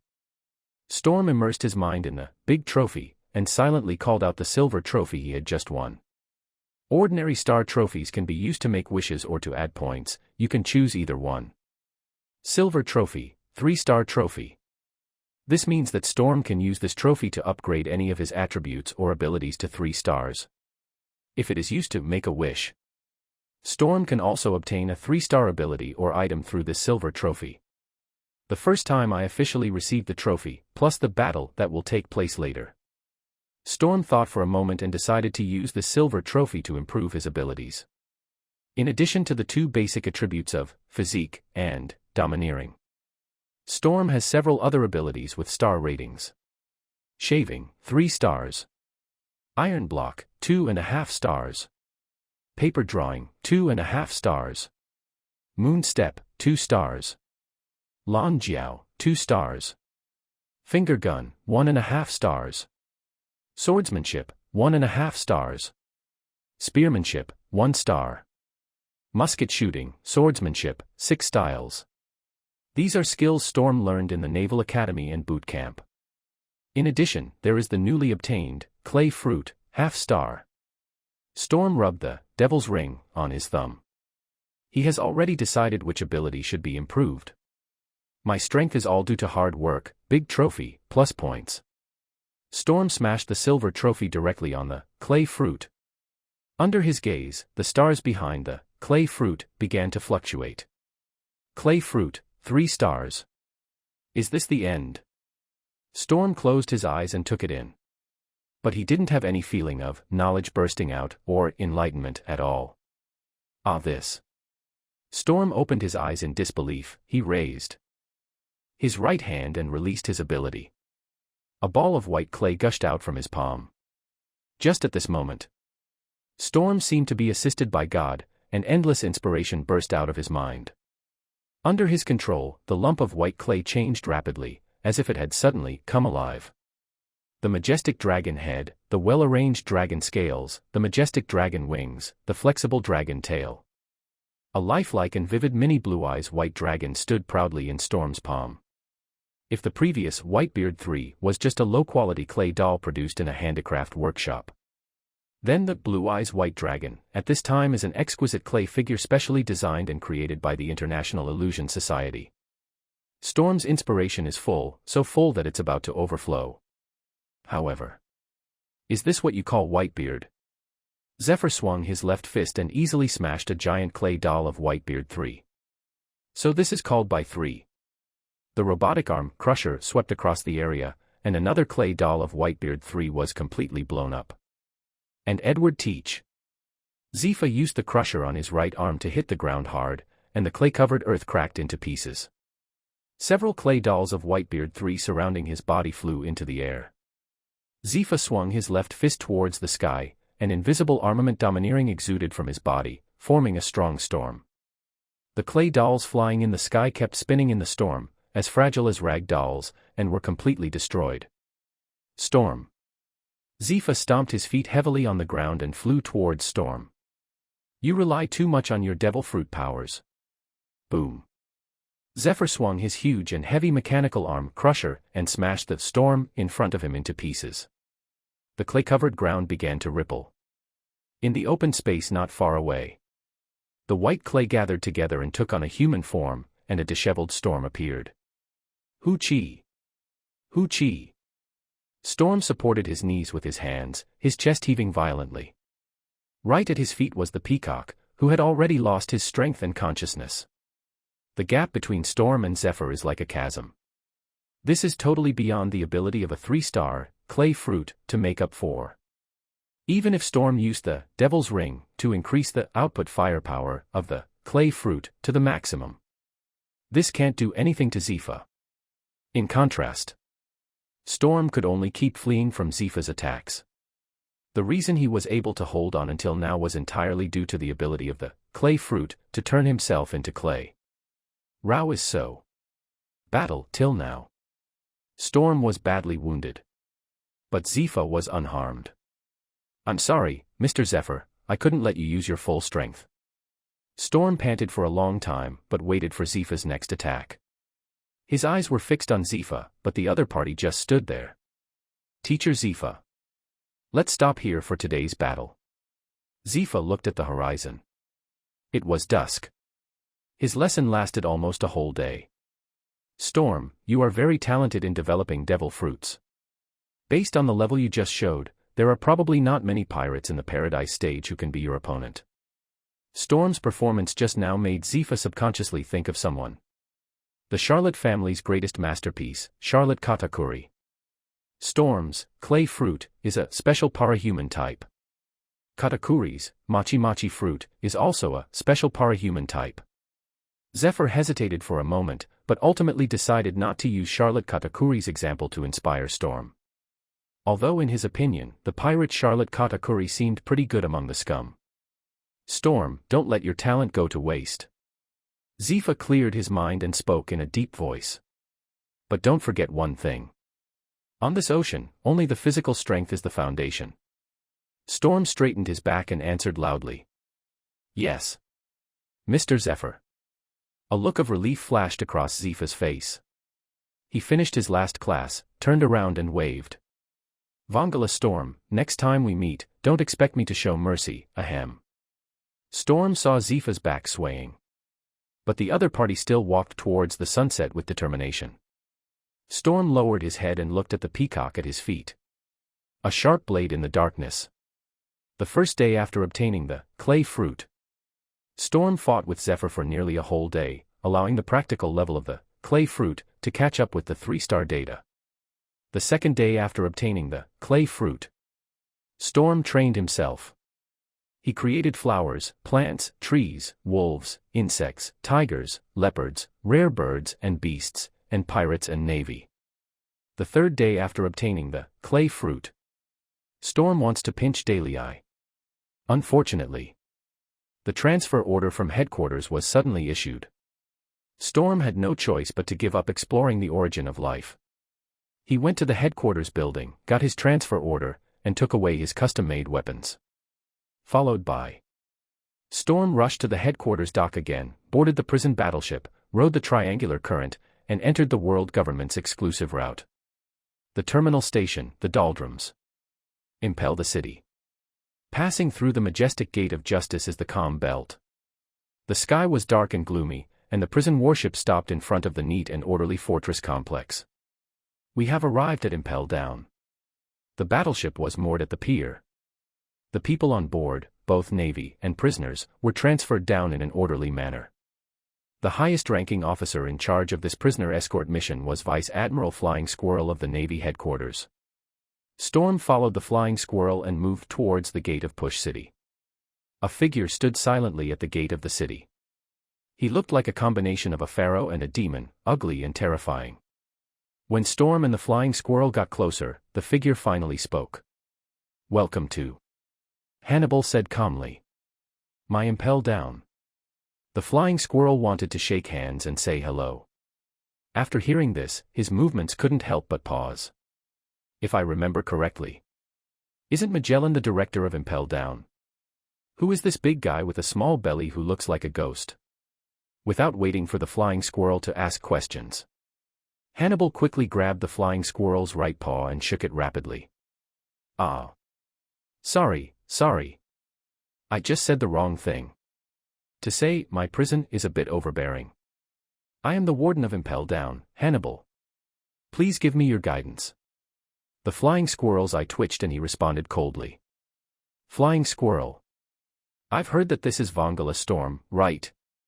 Hannibal released the flying squirrel's hand and looked at Storm behind him. "My new subordinates, ah. Their ambitions are exposed again." The flying squirrel did not stay here for too long. He said goodbye and left on the grounds of being busy with military affairs. Only Storm and Hannibal were left. "Sir." Storm took out the transfer order that Akiji had given him earlier from his arms. "This is a job transfer order issued by our headquarters. Please take a look." "Don't call me sir, call me Lord Warden." Hannibal took the paper handed over by Storm and emphasized seriously. "If you want to call me Director, that's fine too. In fact, ever since I first saw Lord Hannibal, I felt that you have the potential to become the mayor of Impel Down." Storm suggested seriously. "Lord Hannibal, why don't we rush to the director's office together and seize Magellan's position?" "What?" Hannibal couldn't help but take a step back, as if he was frightened. "Boy, I'm just an ambitious guy who likes to talk big, but you want to take it seriously. I think you're a little too radical, ahem." Hannibal casually put Storm's transfer order into his pocket. "Come with me, I'll show you around my Impel Down city first." Storm followed Hannibal into the interior of Impel Down. As soon as he stepped through the door, he heard a painful howl coming from the side. "It's a very pleasant wailing sound, isn't it?" Hannibal smiled with satisfaction and raised his hand to point to the iron fence beside the road. "The prisoners sent to my Impel Downs will first be taken to the other side of the iron fence. The prisoners need to strip naked and enter the hot water of hell, heated to 100 degrees to be disinfected and sterilized. This is also the baptism that Impel Down City gives to the prisoners." Storm nodded calmly, then asked with pretended curiosity. "Lord Hannibal, why did they use boiling water instead of hot oil to push the city forward?" Hot oil." The smile on Hannibal's face froze instantly. "Boy, do you want to fry all the prisoners?" "Because, it's tradition." Hannibal wiped the sweat from his forehead and wanted to end the topic right away. But Storm did not let him off easily. "Sir, if you become the director in the future, can you turn hell's warm water into hell's warm oil?" "Boy, I think you are a bit too extreme." Hannibal roared inwardly. He finally understood. Why was this guy transferred from the Navy headquarters to Impel Down? Hell is empty and the devil is in the Navy. New guy, not every prisoner in Impel Down is on death row. So why is that? Storm was really confused this time. By not killing these scum, is the government deliberately waiting for them to escape from prison? Prison break. Hannibal seemed to have heard a huge joke. Impulse City is built of iron walls and is the world's highest security prison. There is absolutely no way a criminal could escape from Impel Down. Storm glanced at Hannibal and threw out a name. Golden Lion Shiki. Ah, this. Hannibal was startled again. Advance the city's cold knowledge. Hannibal once witnessed the Golden Lion Shiki's prison break. Shiki the Golden Lion once personally asked Hannibal where he had placed his Sakura 10 and Wood dead in the city. One after another, he was interrogated by a newcomer. Hannibal was a little embarrassed. Newbie. Impel Down has rules. Subordinates are not allowed to talk back to their superiors. Really, I do not believe. Storm curled his lips. If they were to advance into the city, subordinates really couldn't kiss their superiors. Then Hannibal would be thrown into infinite hell by Magellan on the first day his ambition was exposed. However, Storm still likes Hannibal, the officer who is always showing off.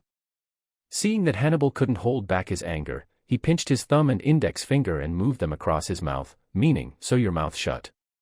At this point, Hannibal nodded in satisfaction. The area of the first floor of the C in Advanced City is not very large. Hannibal showed Storm around.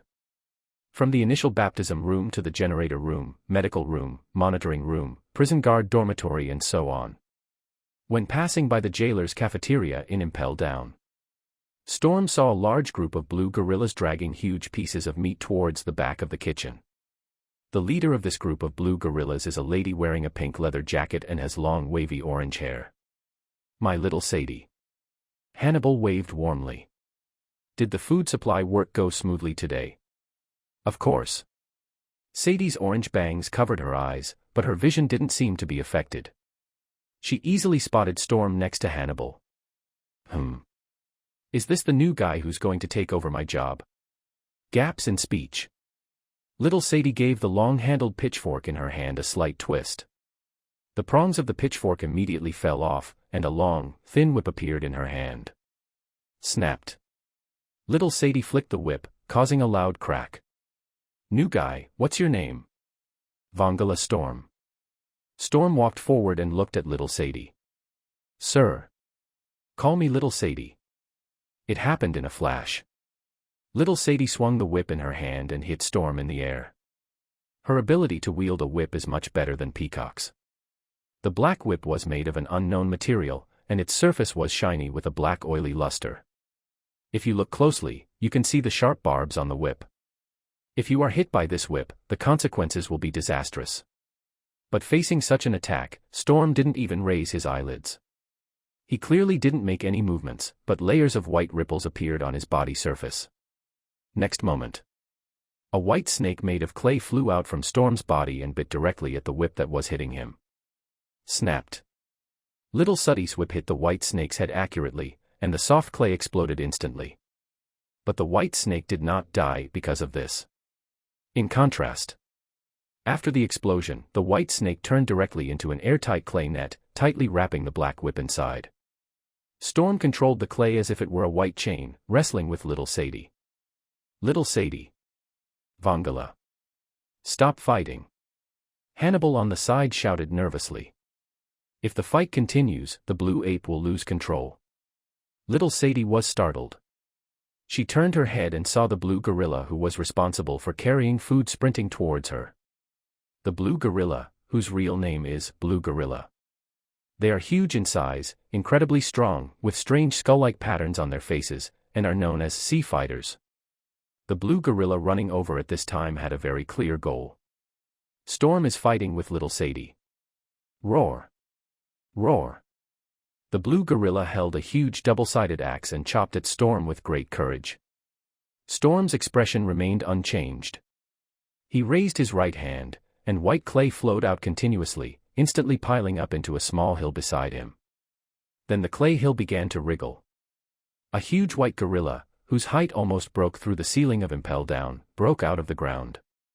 The blue gorilla swung his giant axe and chopped with all his might. Due to its height limitation, it only hit the white gorilla's knee. The combat strength of sea fighters is not weak. Even the sea kings in the doldrums can be easily cut in half by the blue gorilla with one axe. The white gorilla made of clay was not hard enough to withstand the axe, and its knees were chopped off directly. Clay creatures are not afraid of harm. Even though the white gorilla's knees were cut off by the sea fighter, its upper body remained intact. Storm controlled the white gorilla, which raised its huge fist and smashed it heavily downwards. Boom.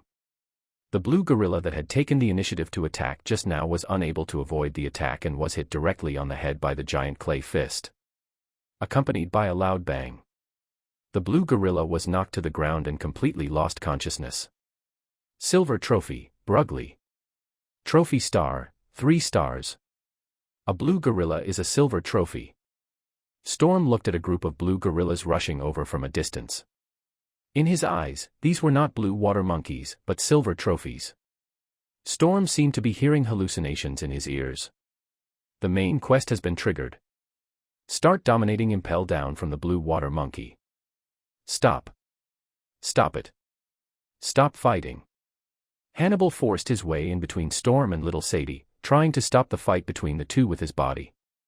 But little Sadie had no time for Hannibal. She looked towards the group of blue gorillas with a little anxiety. Little Sadie just wanted to test the ability of this new prison inmate on a whim. She wasn't crazy enough to want the blue gorilla troops to cause a riot and bloodshed in Advance City. But just before Hannibal and little Sadie could curb the actions of the blue gorilla troops, this group of sea fighters automatically stopped their attack. Brugri is not a highly intelligent creature, although they are all members of the gorilla family. But the blue gorilla is no match for the monkey family, crossed out. They are no match for the group of baboons on Krykana Island known as human imitators. Usually, the blue gorilla's actions depend on external commands. Simply put, the blue gorilla is actually a wild animal with a very low level of intelligence. For such a beast with low intelligence, an important indicator to measure the strength of our own and the enemy is body size. Look at the white gorilla's sturdy body that is almost breaking through the ceiling. Then he looked at the fellow on the ground who had been beaten completely unconscious. The blue gorillas have lost the courage to attack on their own. They just gathered together and kept shouting warning sounds at the white gorilla. But just don't get close to the white gorilla. See this scene. Storm took back the clay around him with regret. He was sure that if the group of blue gorillas had pounced on him together just now, he will get dozens of silver trophies at once. But the days are long.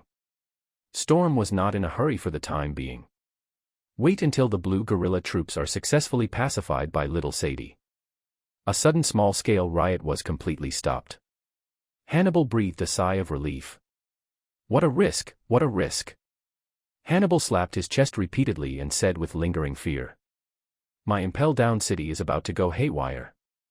Little Sadie, you are really messing around. Snapped. Little Sadie didn't reply, but just whipped in the air. Hannibal immediately turned his gun around. Vongala. You too. There should be harmony and friendship between the jailers and the prison guards. Fighting and killing is not decent.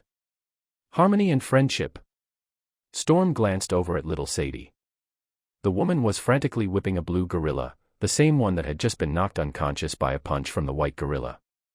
Little Sadie probably wanted to use this physical whipping method to wake up the prisoner who had accidentally fainted. The crackling sound of whippings was heard constantly.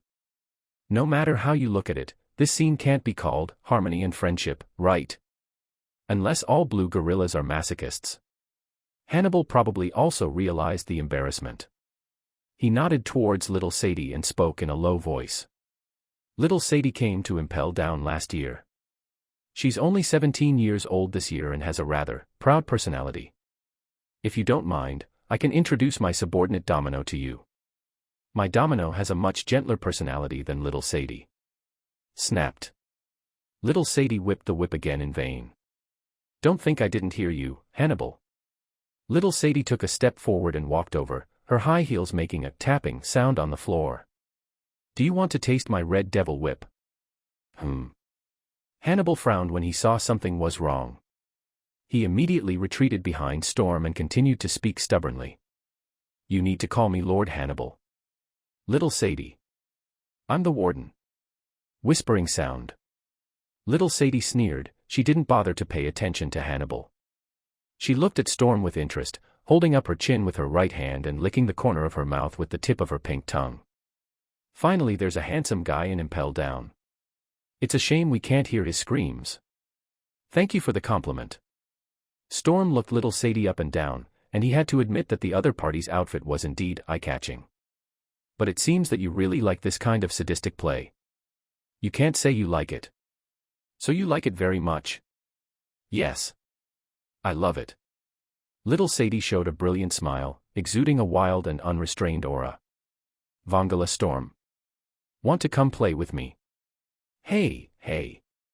Little Sadie.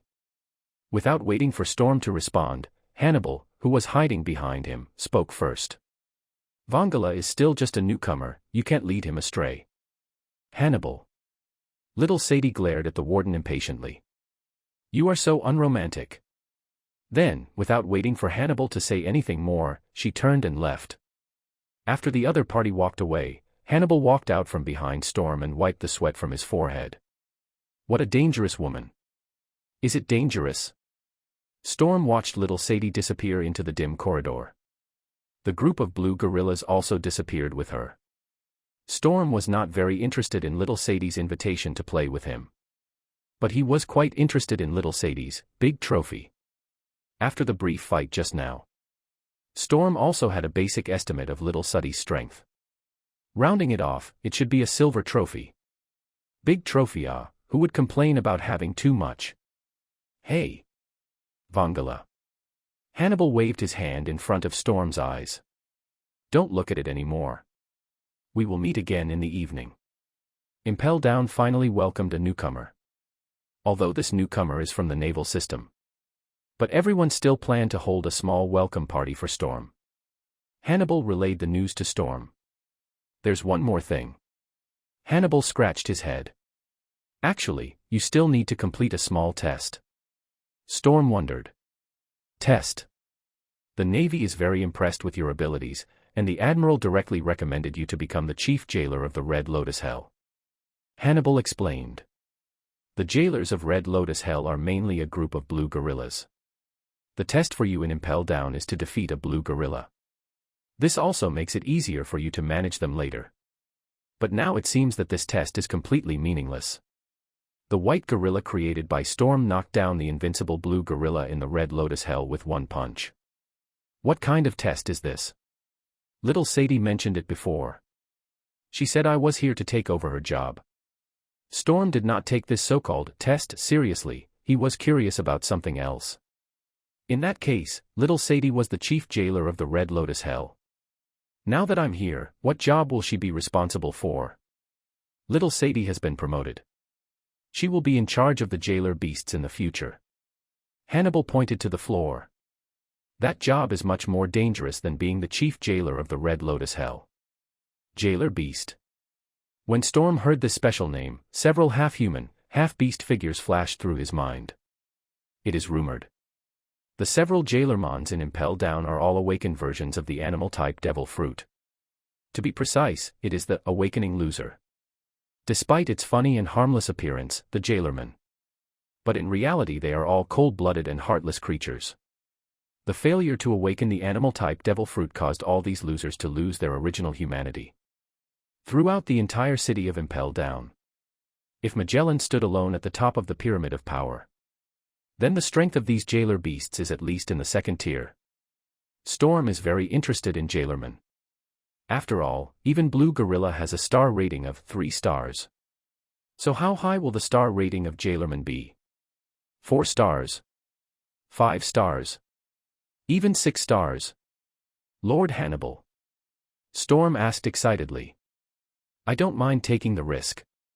Can I manage those jailer beasts for little Sadie? Are you interested in my jailer beast? Hannibal slapped his head. That's right, you are also a person with special abilities.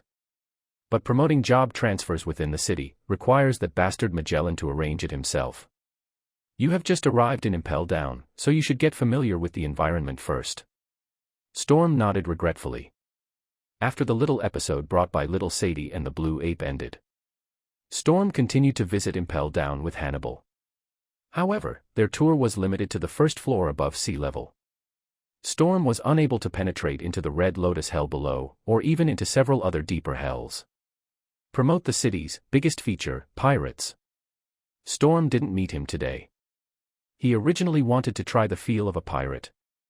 Just when the tour was about to end, Hannibal stopped Storm and taught him his work experience. The work content of Advancing City is still very easy. Hannibal warned carefully.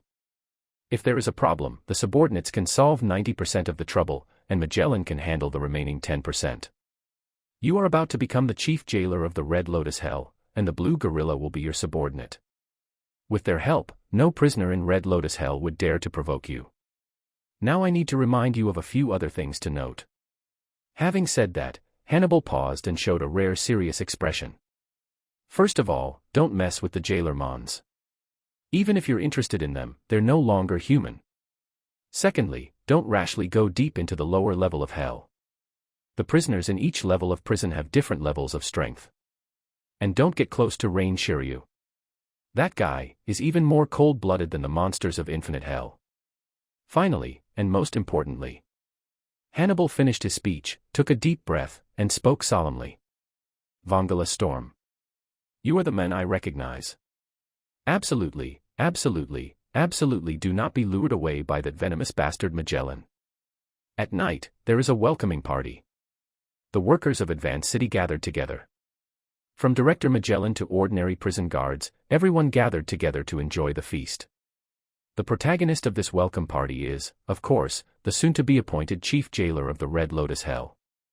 After a brief introduction, Storm has been initially integrated into the workforce of Impel Down. Storm, the work of advancing the city is still quite difficult. Magellan, the director, raised his glass to his new companion. You are very welcome. Magellan's initial impression of Storm was quite favorable, because he knew that the other party had taken the initiative to apply to work in Tujin City. What a great young guy. It is countless times stronger than Hannibal and his ilk. However, before Magellan could drink the wine in his hand, Hannibal stood up and pointed his finger at the director and started to scold him. Magellan. Don't sit here. Go to the next table. What? Magellan held up his glass and looked at Hannibal at a loss. This is a party. A party. How can you let the director sit at another table? Then you should step down from your position as director as soon as possible. Hannibal accidentally exposed his ambition again. I was wrong, I meant. Go away now. Hannibal, you are going too far. Magellan closed his eyes and sighed. How could I have a subordinate as heartless as you? Wisps of lavender smoke spewed out of Magellan's mouth and spread out in an instant. Storm only felt someone grab his arm and forcibly drag him away from the dining table. He turned his head and saw that the person holding him was a lady with big wavy blonde hair. The current deputy warden of Impel Down is Domino. Master Director is the user of the poison fruit. He is a poisonous person. Domino noticed Storm's gaze and reminded him softly. Always be safe when interacting with him. Even the gas that the director exhaled was truly poisonous. Just as Domino reminded Storm. Hannibal on the side also quickly covered his mouth and nose to avoid inhaling poison gas. Magellan. You've poisoned again. Ha ha ha. Magellan didn't care at all. He pointed at Hannibal and laughed. You are right. You deserve it. Idiot subordinates. Several blue veins instantly appeared on Hannibal's forehead, making him look even more terrifying. You bastard. Damn it. Storm watched with relish the fierce workplace battle between Magellan and Hannibal. Fake workplace war, plan carefully and act accordingly. Real workplace war, poisoning in person. Breaking a comrade's leg just to get a promotion. At this moment, a famous saying in Storm's mind seemed to materialize. Pushing into the city, they are all talented and speak well. Just then, a cold voice came from the side. A boring farce. Shilu stood up, turned around and walked away without mercy, without paying any attention to anyone else present. Magellan and Hannibal, who were still playing and fighting, stopped when they saw Shilio leave. Shirlio. Magellan's expression suddenly became serious. Where are you going? Shilio stopped but did not turn around. Let's go downstairs and move around. No harm. Magellan was about to say something. He was interrupted directly by Shilio. Magellan. Shilio turned around, raised his hand and placed it on the hilt of the famous sword, Thunderstorm, at his waist, looking at Magellan with a cold expression. I'm the deputy director of Impel Down. I don't need your orders for my actions. The eyes of Magellan and Shirlio collided, and arcs of electricity seemed to explode in the void. Even Hannibal, who loved playing around, couldn't help but shut his mouth tightly for fear of making any noise. Magellan stared at Shilio, but in the end he did nothing. Shilio left. Magellan sat dejectedly in his seat. I'm sorry, Storm. The director forced a smile at the new chief jailer. I'm sorry to make you laugh. Everyone keep eating and drinking. But then this kind of thing happened. The atmosphere of the welcome party was completely destroyed and ended in a hasty manner. the banquet is over. Storm said goodbye to everyone and returned to his private room. The head jailer was still entitled to a single room. Inside the room, Storm recalled the conflict that had just occurred. When was Rain Shiryu thrown into the infinite hell by Magellan? After some thought, Storm couldn't think of any useful information. He only remembered that when Luffy caused a big fuss in Impel Down, Shiryu of the Rain had already become a prisoner of the infinite hell. At that time, Hannibal was not the chief warden but the deputy director. This shows that Shilu has been imprisoned in the infinite hell in recent years. Infinite hell, I want to go there too. Storm shook his head and pushed the thought out of his mind. He called out the silver trophy he had won earlier. Because I have to attend the welcome party. Storm was in no rush to use the 3-star trophy he won by defeating the blue gorilla. But now that the banquet was over, he would not miss the big silver trophy. Storm already knew the effect of the ability bonus of the big trophy. Its wishing function has not been tried yet. But Storm doesn't want to use the big trophy to make a wish now. Zifa's teachings emerged in his mind. Only the physical body is the foundation. Then Storm remembered the words of Kaido, the king of beasts. Only domineering power can transcend everything. At this stage, Storm's demand for heroism is not high. Moreover, he reasonably suspected that heroic aura required sufficient physical support to exert the corresponding effect. Sure enough, let's keep adding some points. Add some physical strength. Storm calls forth his own big trophy. Strength, 2.5 stars. Speed, 2.5 stars. Endurance, 3 stars. A 3-star silver trophy can help Storm increase strength or speed to 3 stars. Or, it can help his endurance attribute break the current bottleneck. Storm thought for a moment and made a decision. He smashed the silver trophy directly into the endurance attribute. Under Storm's gaze, the star behind the endurance attribute fluctuated and changed, and then it became endurance, 3.5 stars. From the original 3 stars to the current 3.5 stars. I need another silver trophy to raise endurance to 4 stars. Storm clenched his fists and an idea flashed through his mind. I need more blue gorillas. Next moment, Storm suddenly felt an extremely strong sense of hunger. It was as if every cell in his body was sending out hunger nerve signals. Hungry. So hungry. Storm stood up, his eyes green. He quickly searched the room. But where would there be food stock in a room that we had just moved into? Storm couldn't suppress his strong hunger. He rushed out of the room and ran back to the jailer's restaurant in Impel Down along the same route. The welcoming party ended hastily, and a lot of food was still left in the jailer's restaurant. Storm immediately brought over a plate of barbecue. Then the second set, the third set, the fourth set. After a gust of wind swept through the remaining clouds, Storm burped loudly. Only then did he notice that he had just eaten several times more food than usual in one breath. Is this the effect of adding points to endurance? The effect of adding points to the physique attribute? Storm touched his bulging belly. Turn me into a glutton first. The next day, Storm confirmed this speculation. Because he found another blue gorilla and won a silver trophy. Then smash it into the strength attribute. The familiar feeling of hunger came again. Storm rushed into the prison guard's cafeteria and frantically grabbed all the food in sight. After increasing the physique attribute, Storm's body will immediately become stronger. But in the next period of time, his appetite will become bigger than ever before. It seems that it is necessary to eat from the outside world to fill the deficit caused by the body's sudden growth. It's like using the big trophy to increase your ability level. The additional points of the big trophy increase the upper limits of physique and ability. But the specific changes in intensity still require Storm to train and improve himself. There is a kind of fantasy science beauty. A week passed quickly. Storm's life in Impel Down is very fulfilling. His daily life is just adding points, eating, sleeping and fighting blue gorillas. The rhythm of life is a very virtuous cycle. Fed by the blood and tears of the blue gorillas. Storm quickly reaped a large number of silver trophies. Past these silver trophies, Storm not only raised the physique attribute directly to 4 stars. At the same time, the level of clay fruit was also upgraded to 4 stars.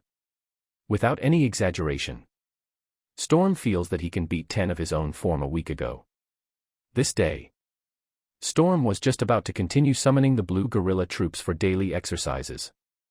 However, when he knocked out a blue gorilla, he unexpectedly discovered that the quality of the opponent's big trophy had actually decreased. Bronze trophy, Brugly. Trophy star, 2 stars. How come this has changed?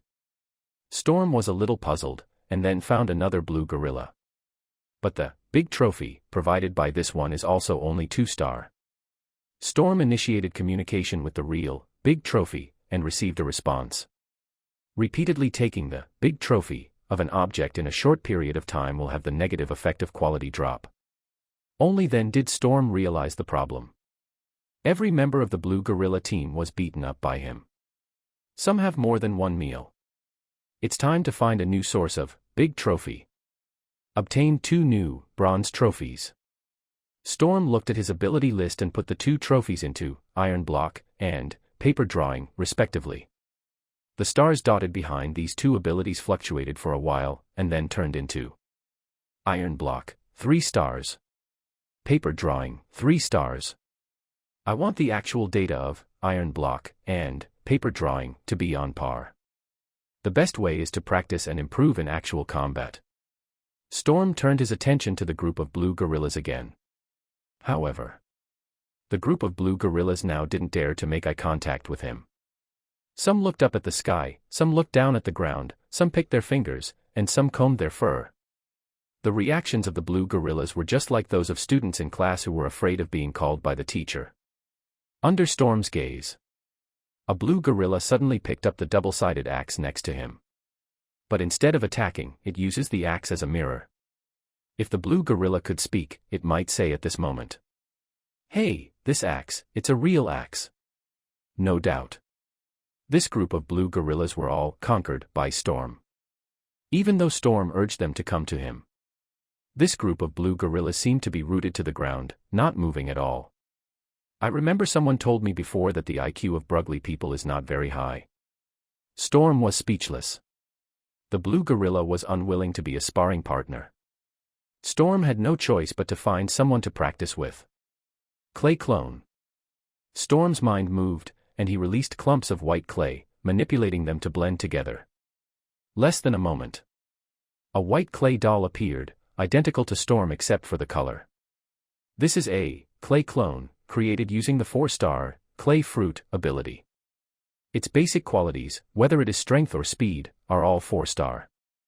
The only drawback of clay clone is it has no intelligence and can only mechanically execute the orders given by Storm. But it's enough. Storm uses the clay clone as a sparring partner to train his own iron block and paper drawing abilities. Half of the morning passed. Storm finished his workout, sweating profusely. TSK. This sudden stop is so unpleasant. Big trophy, the inspiration burst effect brought by adding points has a duration. When Storm's actual level caught up with the data, the endless inspiration in his mind seemed to be grabbed by his life force and strangled to death in an instant. Halfway through the process, the power suddenly went out. It's such a sour and refreshing feeling.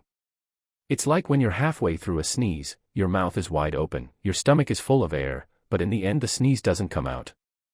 Edge control shooting is the most deadly. Storm looked at the blue gorilla troops unhappily. Why can't this group of blue gorillas offer a higher level, big trophy? It must be because they didn't work hard enough. The instincts of wild animals are quite sharp. The blue gorillas seemed to sense the malice in Storm's eyes. They dropped the axes in their hands, lay on the ground, held their heads with their hands, and stuck out their buttocks, without any intention of resisting. In the past, little Sadie had to use a whip to control the group of blue gorillas. But just a look from Storm was enough to make the blue gorillas completely submissive. This group of blue water monkeys has become his shape. Go down to the sea. Storm waved to the blue gorillas. The latter, as if pardoned, fled out of the jailer's sight, screaming and crawling. As a prison in the Red Lotus Hell. This group of blue water monkeys are responsible for suppressing the prisoners in the Red Lotus Hell. They also need to shoulder the responsibility of supplying food to the city. Simply put, go to the sea and catch fish. Neptune type.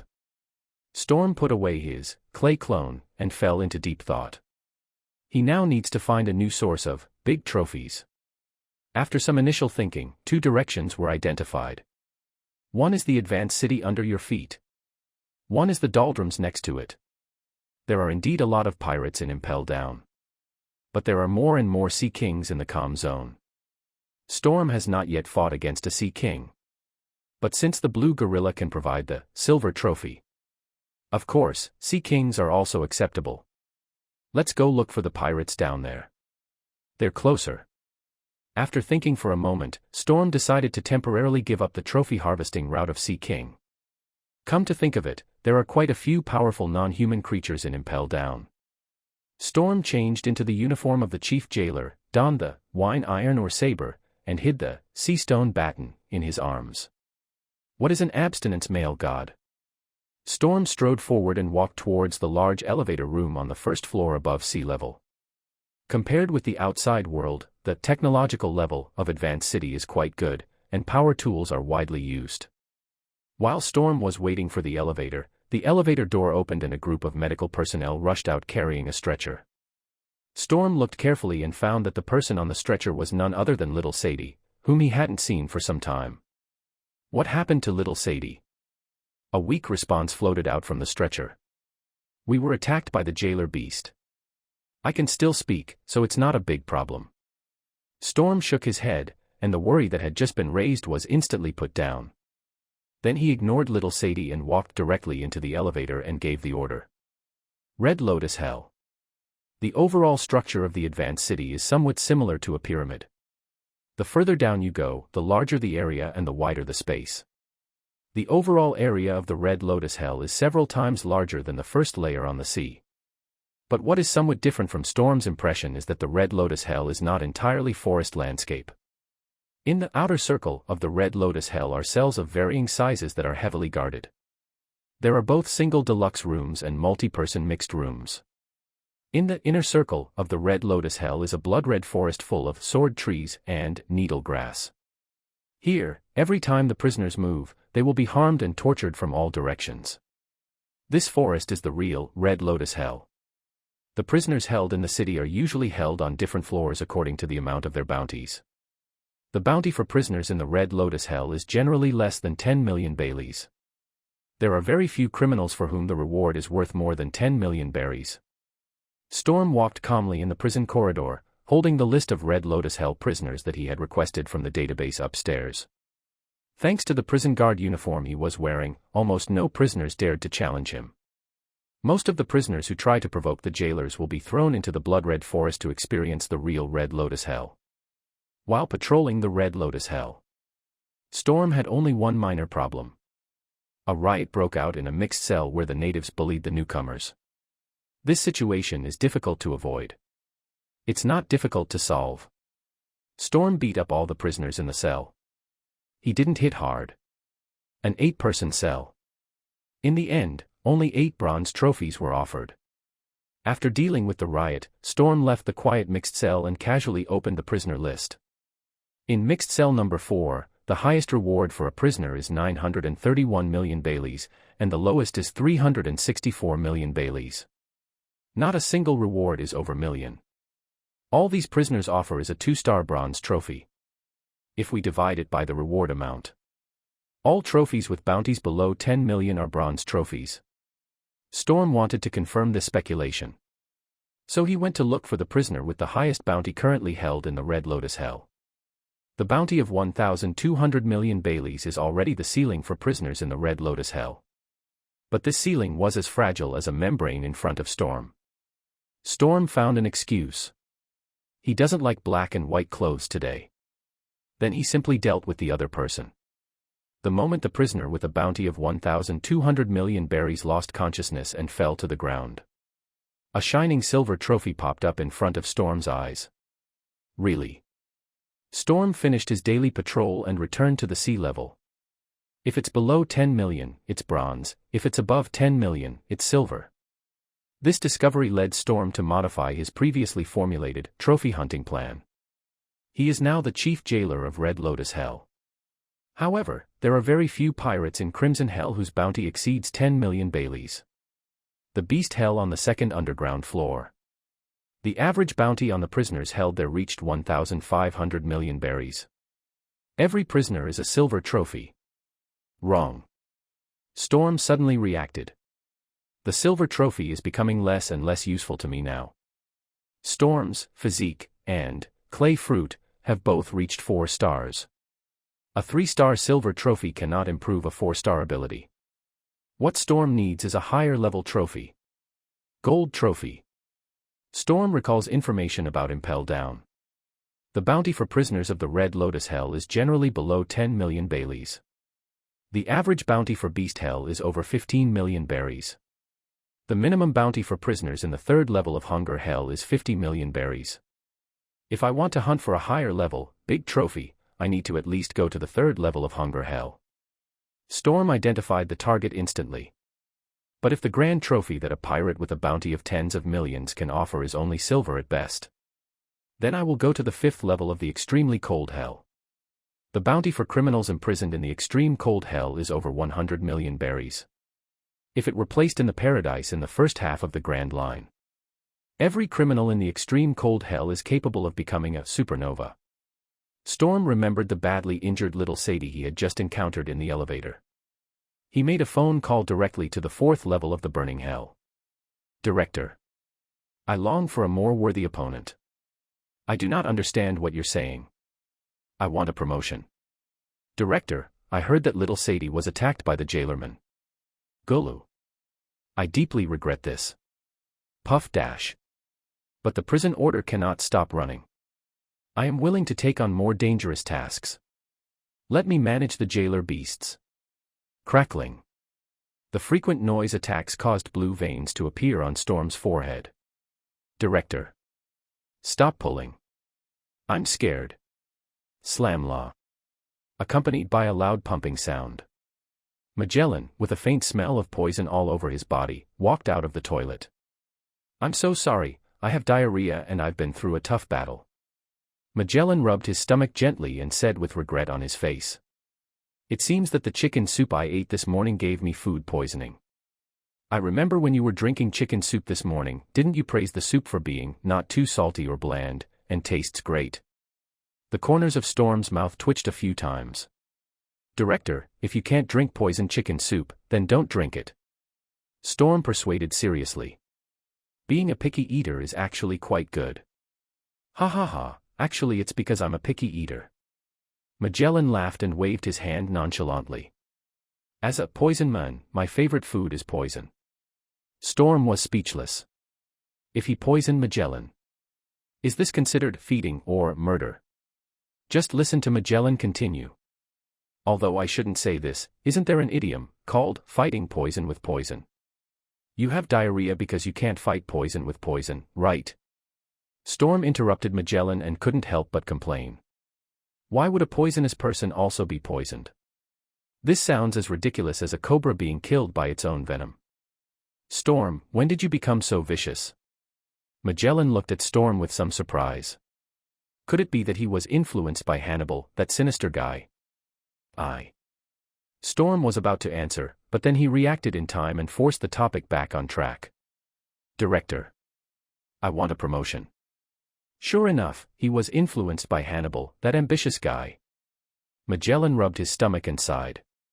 It's only been a week, This time, without Domino's help, Storm retreated several meters away on his own and avoided the poisonous fog attack.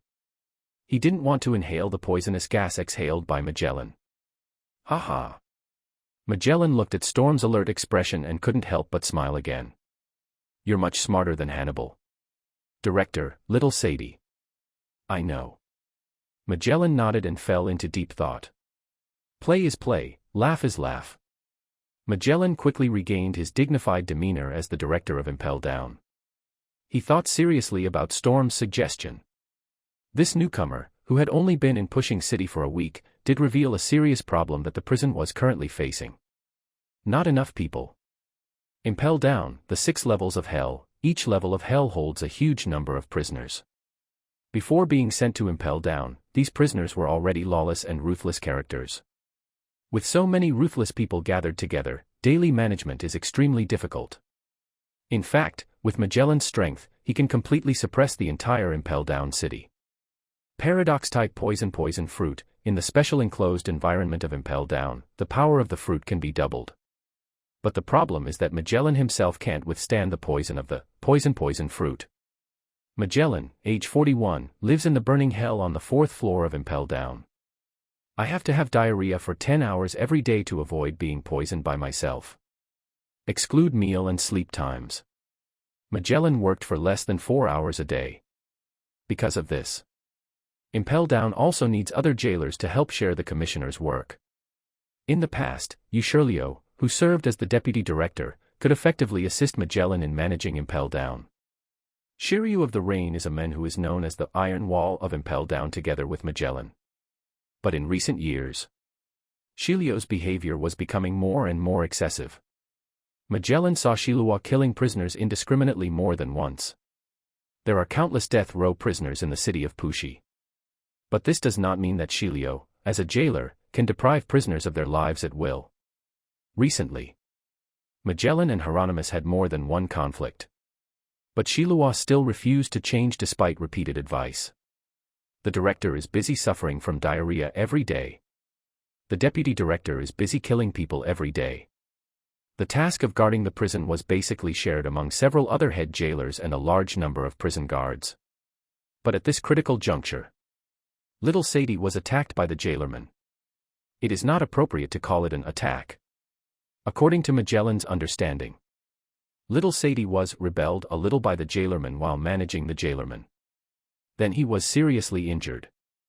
With little Sadie's current strength, it is indeed too difficult to ask her to manage the cold and brutal jailer beast. While little Sadie was recovering from her injuries, Magellan originally planned to arrange other personnel to take on the task of managing the jailer beasts. For example, Hannibal, and Hannibal. But now Storm has taken the initiative to apply to manage the jailer beasts. Magellan couldn't help but hesitate.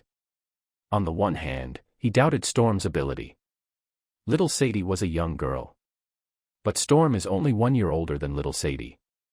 Little Sadie can be easily injured by the jailerman. Could it be that Storm also didn't know how to do this? If after little Sadie was injured, Storm was injured again, Magellan's troubles were about to increase. On the other hand, Storm's time in Impel Down was too short. At most it was only a week. Even though Storm's daily performance is excellent, he trained the Blue Gorilla like a dog. There was no problem at all in the management of the Red Lotus Hell. But he had only been here for a week after all. Magellan pondered for a long time and made the final decision. "Well, Storm," Magellan said in a deep voice, "from now on, you will be responsible for the prison management of both Red Lotus Hell and Beast Hell. As for the lower levels, let's not do that for now. My stomach hurts." Magellan was halfway through his words when he rushed into the toilet, holding his butt. Storm had no choice but to return to the first floor of the sea. Promoted, but not completely promoted. The best outcome that Storm had originally envisioned was that he would be directly responsible for the management of all prisons. From the Blue Gorilla in the Crimson Lotus Hell to the Jailer Beast in the Burning Hell, all are under his management. But now there is just one more layer of hell for beasts. I hope the level of Beast Hell's prison is better than Water Monkey. Storm returned to the first floor above the sea and came to his exclusive office. He did not rush to the Beast Hell to check the situation, but first called out several big trophies he had previously obtained. After patrolling the Red Lotus Hell, you will receive 8 bronze trophies and 1 silver trophy. Storm checked his ability list. He threw his only silver trophy into the iron block.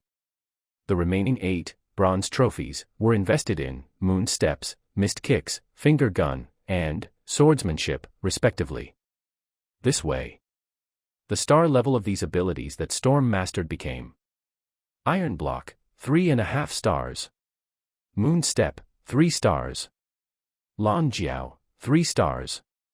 Gun Finger, 3 stars. Swordsmanship, 2 stars. All of Storm's 6 styles have reached 3-star level. Even his swordsmanship, which he had now completely given up, had reached the 2-star level. You just need to practice them later, and the actual levels of these abilities will all improve rapidly. Just when Storm was about to continue to create the clay clone and practice physical skills, an angry voice suddenly sounded outside his office door. Storm. Hannibal pounded on the door. You have the guts to go find Magellan. You have the guts to open the door.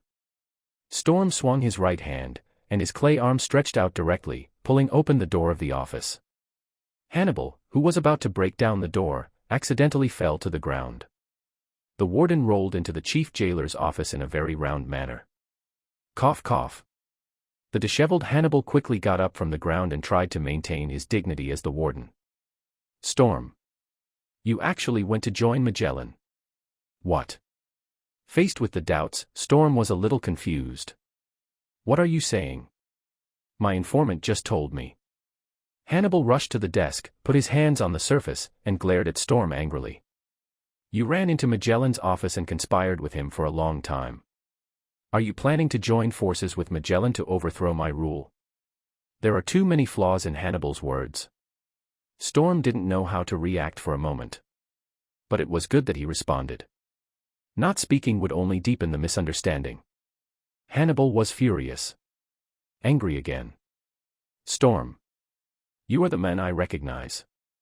Stop. Stop it. Seeing that Hannibal was about to throw a tantrum, Storm raised his right hand and interrupted him.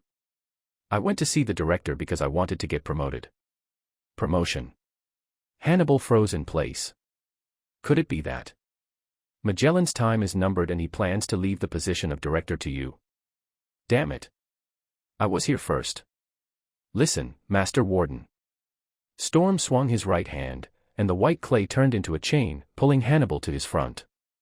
I'm not interested in the position of director. I went to see the director because I wanted to take over little Sadie's job and manage the jailer beasts. After listening to Storm's explanation, Hannibal felt relieved. But he still couldn't help complaining. Why did you go to Magellan for such a small matter? Little things. I want to be the director of Impel Down. Hannibal was covered in clay, but he still spoke with great force. Isn't it just to take care of the jailer beast? I'll help you. Will Hannibal's words work? Storm is still unknown. After a very sumptuous lunch. After eating and drinking, Storm took the elevator to the second floor of the Impel Down city. Beast Hell. It was uncertain whether Hannibal would be able to give him a promotion. But Magellan's promotion and transfer order is definitely effective. Storm is now the chief jailer of Red Lotus Hell and Beast Hell. The first thing he needed to do was, of course, to beat Crossed Out. Meet the staff. Different from the Red Lotus Hell. There is no natural landscape in the Beast Hell. There are only densely packed cells, wide and tall corridors, and endless roars and wails. Oh. Woohoo. As soon as Storm stepped into the Beast Hell, he encountered a very terrifying wave of sound wave attack. It was as if in the gloomy and dark corridor of the Beast Hell, a horrific beast might jump out at any time. If an ordinary person stood here, he would probably be scared to death. Very noisy. Storm dug his ears and calmly set out for the jailer's room in Beast Hell. He planned to take a list of prisoners in Beast Hell from the jailer's office. This will also facilitate the subsequent trophy hunting plan. But Storm had only taken a few steps. A noisy sound of footsteps came from the dark passage in the distance. Along with it, there was a roar filled with anger. Key. Give me the key. Storm stopped and frowned. He looked up at the surveillance den Mushy in the corner. Did a prisoner escape from Beast Hell? But why is there no news from the monitoring room? Storm prepared for battle and waited quietly for a moment, and finally waited for the group of angry prison escapees. However, contrary to what he expected, this group of prison escapees were not prisoners wearing prison uniforms. Instead, it was a group of extremely ferocious giant lions with human faces. Hell of ferocious beasts, prison, and Sphinx. When Storm saw the Sphinx, The group of sphinxes also discovered him. Precisely. This group of human-faced lions rushed here because they smelled the scent of a stranger. Now seeing the real boss, a group of human-faced lions immediately rushed up roaring. The group of sphinxes charged forward, roaring. But the roar was somewhat meaningless. Boxers, boxers. Loincloth, loincloth. Hear the roar of the sphinx. Storm's face was suddenly filled with black lines. What kind of nonsense did these lion-faced people learn? Even though the sphinx had a human face and could speak. But their intelligence level is only slightly better than that of the blue water monkeys in the Red Lotus Hell. The sphinx can mimic the words spoken by humans, but they have no idea what the words mean. A water monkey that can go into the sea, a talking sphinx.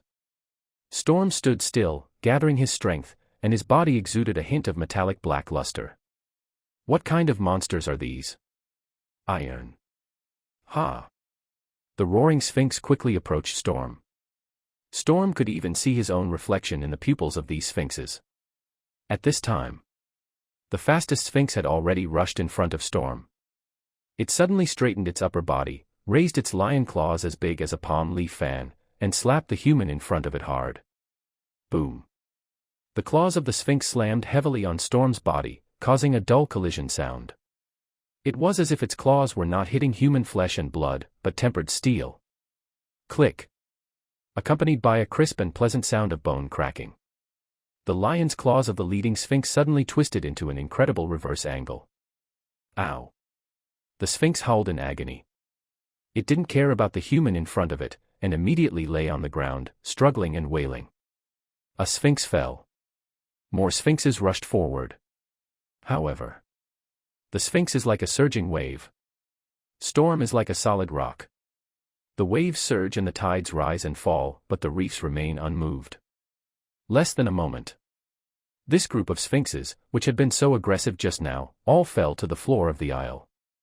Some of them had broken hand bones, some had collapsed teeth, and they all wailed incessantly. With the power of the sphinx, there is no way to break through the defense of the iron block. In contrast, the harder the sphinx attacks, the more serious the injury will be. I feel like the sphinx is no stronger than the blue gorilla. Storm ended the effect of iron block and tugged at his torn uniform. Then he spread out his 5 fingers, and clay gushed out, forming giant clay fists as big as millstones. Clay rain.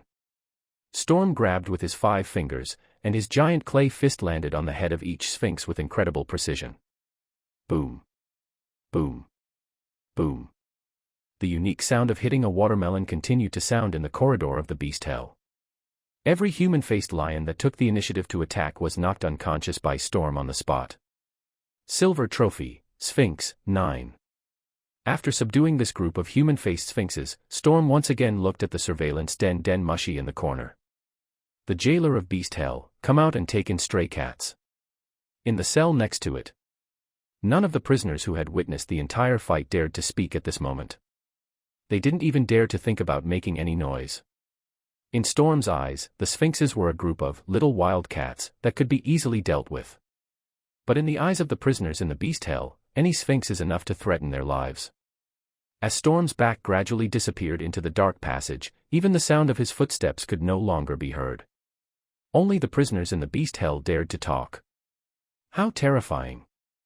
All the lions were dealt with in an instant. That's the prison guard's uniform. A very important officer has come to the prison. I still prefer the little Sadie from before. It's okay if it's not Shiryu. Among the prisoners, the name, Rain Shiryu, seems to have a unique magic. As soon as the word Shilu came out, all the prisoners lost the desire to talk. In the end, only an old man in prison sighed.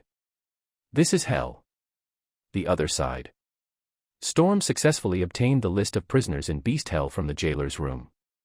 In addition, he also obtained a map of the daily activities of the Beast Hell prison. The map records in detail the daily activities and locations of the animal prisoners in the Beast Hell. The guards were also thoughtful enough to assign a threat level to each animal cell. In the judgment of the jailers, the human-faced lion that Storm encountered just now was only the cell with the lowest threat level in the Beast Hell.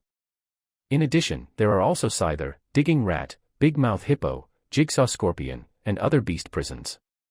Storm ignored these ordinary beasts and aimed at the monster boss and monster number 2. Cockatrice, basilisk. Sphinx, sphinx. According to the jailers, among all the animal prisons in the beast hell, the Sphinx is the most powerful. Even if the Sphinx is thrown into the 5th layer of the extremely cold hell, it is still qualified to be a prisoner. As long as the army wolves don't eat it. That doesn't sound strong. Storm secretly complained. He took the list of prisoners and the map of prison activities and toured the beast hell. Finally, we arrived at the connecting stairs between the beast hell and the hunger hell. It wasn't that Storm wanted to go deep into the lower level of the hunger hell. He was here only because the Sphinx was here too. The blue ape and the Sphinx can only offer silver trophies at best. The Sphinx is the most powerful prisoner that Storm can currently access normally.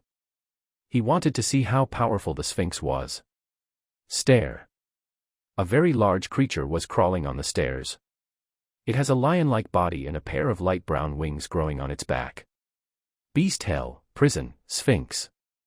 When Storm reached the stairs, the Sphinx also smelled the scent of the stranger. It slowly stood up, revealing a huge, dark, human-like face. Roar.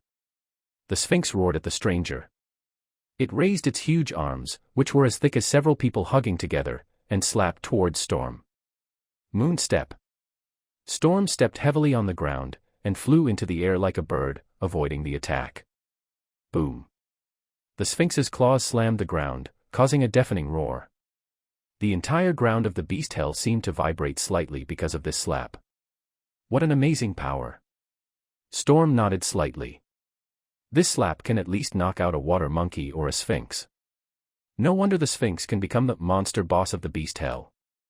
Missing the target, the Sphinx roared in anger once again. Roar. But this time, Storm doesn't plan to let it go. He stretched out his right hand towards the Sphinx and released the power of the clay fruit without reservation. In just a few moments, the white clay covered the entire staircase entrance. Pop, pop. The Sphinx looked puzzled and slapped the soft white clay beneath it, but to no avail. Trapped in a cage, unaware of anything.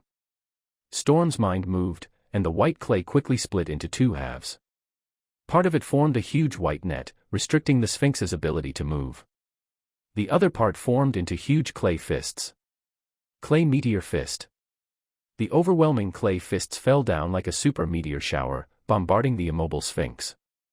Boom. Boom. Boom. The brutal beating lasted for several minutes. Until a magnificent, big trophy suddenly jumped out in front of Storm's eyes. Golden trophy, Sphinx. Trophy star rating, 4 stars. Gold trophy. Storm looked at the glittering golden, big trophy, and a hint of joy flashed across his face. It seems that the jailers of the beast hell had correctly assessed the strength of the Sphinx. Isn't the big golden trophy now in your hands? Storm had already considered how to use this 4-star trophy. Without thinking twice, he threw the big trophy into the clay fruit. Clay fruit, 4.5 stars. Storm looked at the motionless Sphinx below and once again manipulated the clay around him. An endless stream of inspiration burst out in his mind. Storm seemed to sense the endless development possibilities of the clay fruit. Next moment. Storm blessing to the soul.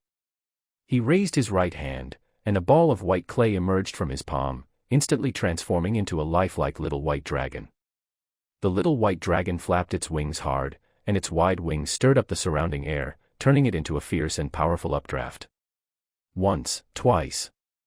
Under Storm's earnest gaze, the little white dragon's claws slowly left his palm, and the whole dragon floated into the air. Storm stared at the little white dragon flying freely in the sky, and a sentence suddenly emerged in his mind. Who can't fly? Storm controlled the little white dragon to fly back and land on his shoulder. Then, he continued on his journey of killing monsters. After the monster boss, Sphinx, the second largest monster in the beast hell, the cockatrice, was also approached by Storm. The boss has no resistance. The second one couldn't resist even more. The cockatrice soon fell at Storm's feet. But what disappointed him was that the Sphinx also provides a golden trophy. But the chicken snake beast only provided a silver trophy. The strength of the two is not on the same level. Storm went to find the sickle mantis again, which was regarded as the third monster by the jailers. But the third brother can only provide a silver trophy. In the prison team of Beast Hell, only the Sphinx can provide the golden trophy. Storm immediately gave up the idea of continuing to look for other beast prisons. The silver trophy provided by the cockatrice and the scythe mantis, plus the one from the previous group of sphinxes. The number of silver trophies in Storm's hands has reached 11. He decided to digest the ability-enhancing effects of these 11 silver trophies before hunting for other trophies. Storm looked at the 11 silver trophies and put them into the 6 styles, one by one. Iron block / paper painting, shaving, mist kick / moon step / finger gun, 4 stars. Except for swordsmanship and spearmanship, all my attributes and abilities are 4 stars. Storm looked at his own ability list, his gaze lingering on the attribute column of hockey for a moment. But there is also hockey. Storm raised his right hand and opened and closed his 5 fingers several times. I don't know if it's an illusion. When fighting against the Sphinx just now, Storm wanted to use them to forge iron blocks. But in the process of using iron block, he vaguely felt a different effect. Now use the silver trophy to upgrade the iron block to 4 stars. This special feeling became clearer and clearer. With just a few more practices, I'll be able to capture this feeling. Storm looked at the iron block, and then at the heroic aura. Will the 4-star iron block become the key to unlock armament hockey? Storm finished his patrol of the Beast Hell and returned to the chief jailer's office on the first floor above the sea. He had just sat down for a while when he heard another hurried knock on the door. Storm. Open the door. Why is it always you, Hannibal? Storm manipulated the clay, opened the door, and looked at Hannibal outside in silence. Is the job of the warden so easy? Have you forgotten my previous teachings? Hannibal was not at all ashamed and walked into the office triumphantly. As long as you have a good subordinate, all the work can be handed over to her. My Domino is very capable. Domino. Storm recalled the deputy warden with wavy blonde hair. No wonder he didn't see Domino all day. It turns out that he was exploited by an unscrupulous boss. Poor workers. Hannibal walked briskly to Storm's desk. He was about to say something when he suddenly saw the dragon on the latter's shoulder. Hey! Storm, why is there a dragon on your body? Hannibal came over curiously and stared at the little white dragon for a while. Is this the dragon you created using your power? Haha. Clay can't fly, so what's the use of this dragon's wings? What is the use? Storm looked at Hannibal, who was so close to him, and felt like playing some fun. The little white dragon suddenly raised its broad dragon wings and flapped them forward violently. Just listen to a pop sound. Hannibal's face had a close and intimate contact with the little white dragon's wings. What is the use of Xiaobelong's wings? Of course, it's to give the warden his favorite slap in the face. Ah. It hurts. Hannibal stepped back and rubbed his face vigorously. Storm. How could I have a subordinate as lawless as you? Huh? Why does this sentence sound so familiar? Cough cough. Storm coughed twice and brought the topic back on track. Lord Hannibal, what brings you here this time? Yes. I have important news to tell you. Hannibal stood in front of the desk and said to Storm, who was sitting behind the desk. But, well, I just heard a piece of gossip.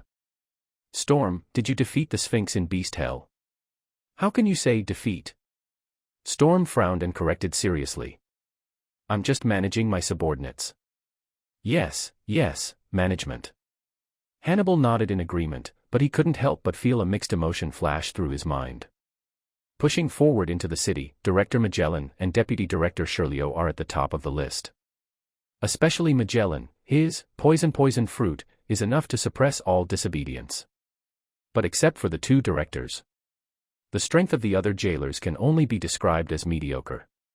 Take Hannibal, for example. If he were asked to deal with some small pirates with a bounty of tens of millions, there would definitely be no problem. But if Hannibal has to face a pirate with a bounty of over 100 million, he will be in trouble. To know. Even a pirate with a bounty of over 100 million may not be a match for the Sphinx.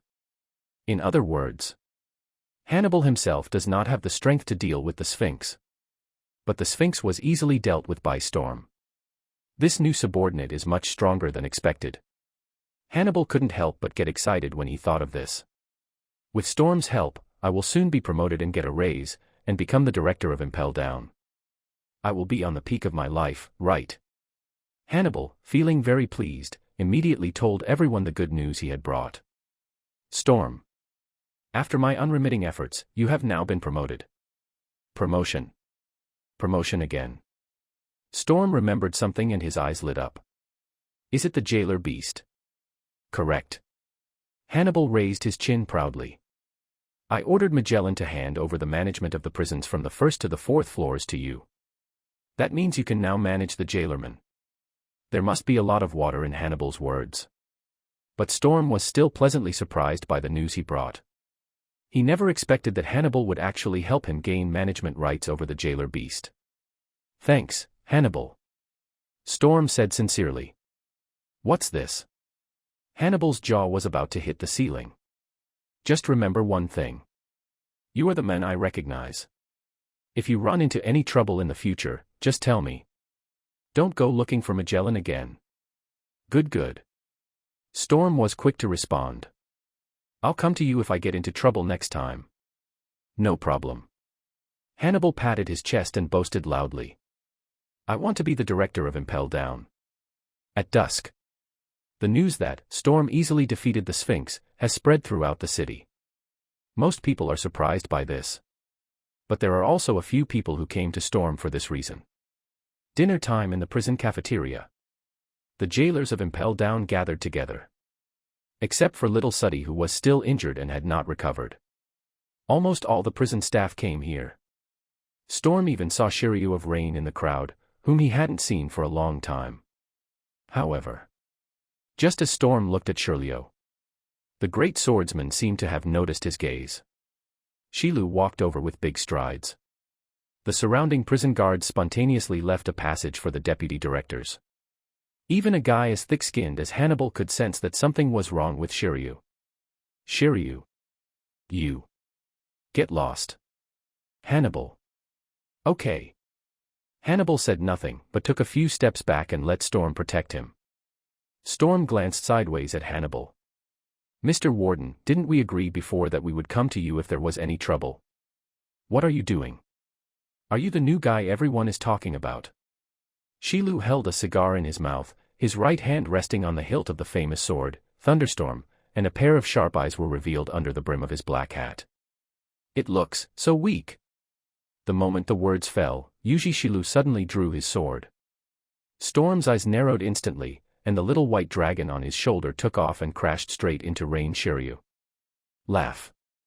Shiryu's Thunderstorm struck Storm with lightning speed, and the blood-glittering blade easily cut through the latter's body.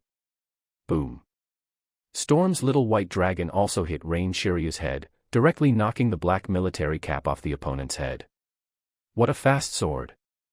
Storm's body split into two halves, with white clay constantly surging in the gap, and it was obvious that he was unharmed. How scary. Nanny. Shiryu looked at Storm, who was clearly cut in half by him but remained calm, and couldn't help but exclaim in shock. You are a natural ability user. Before today.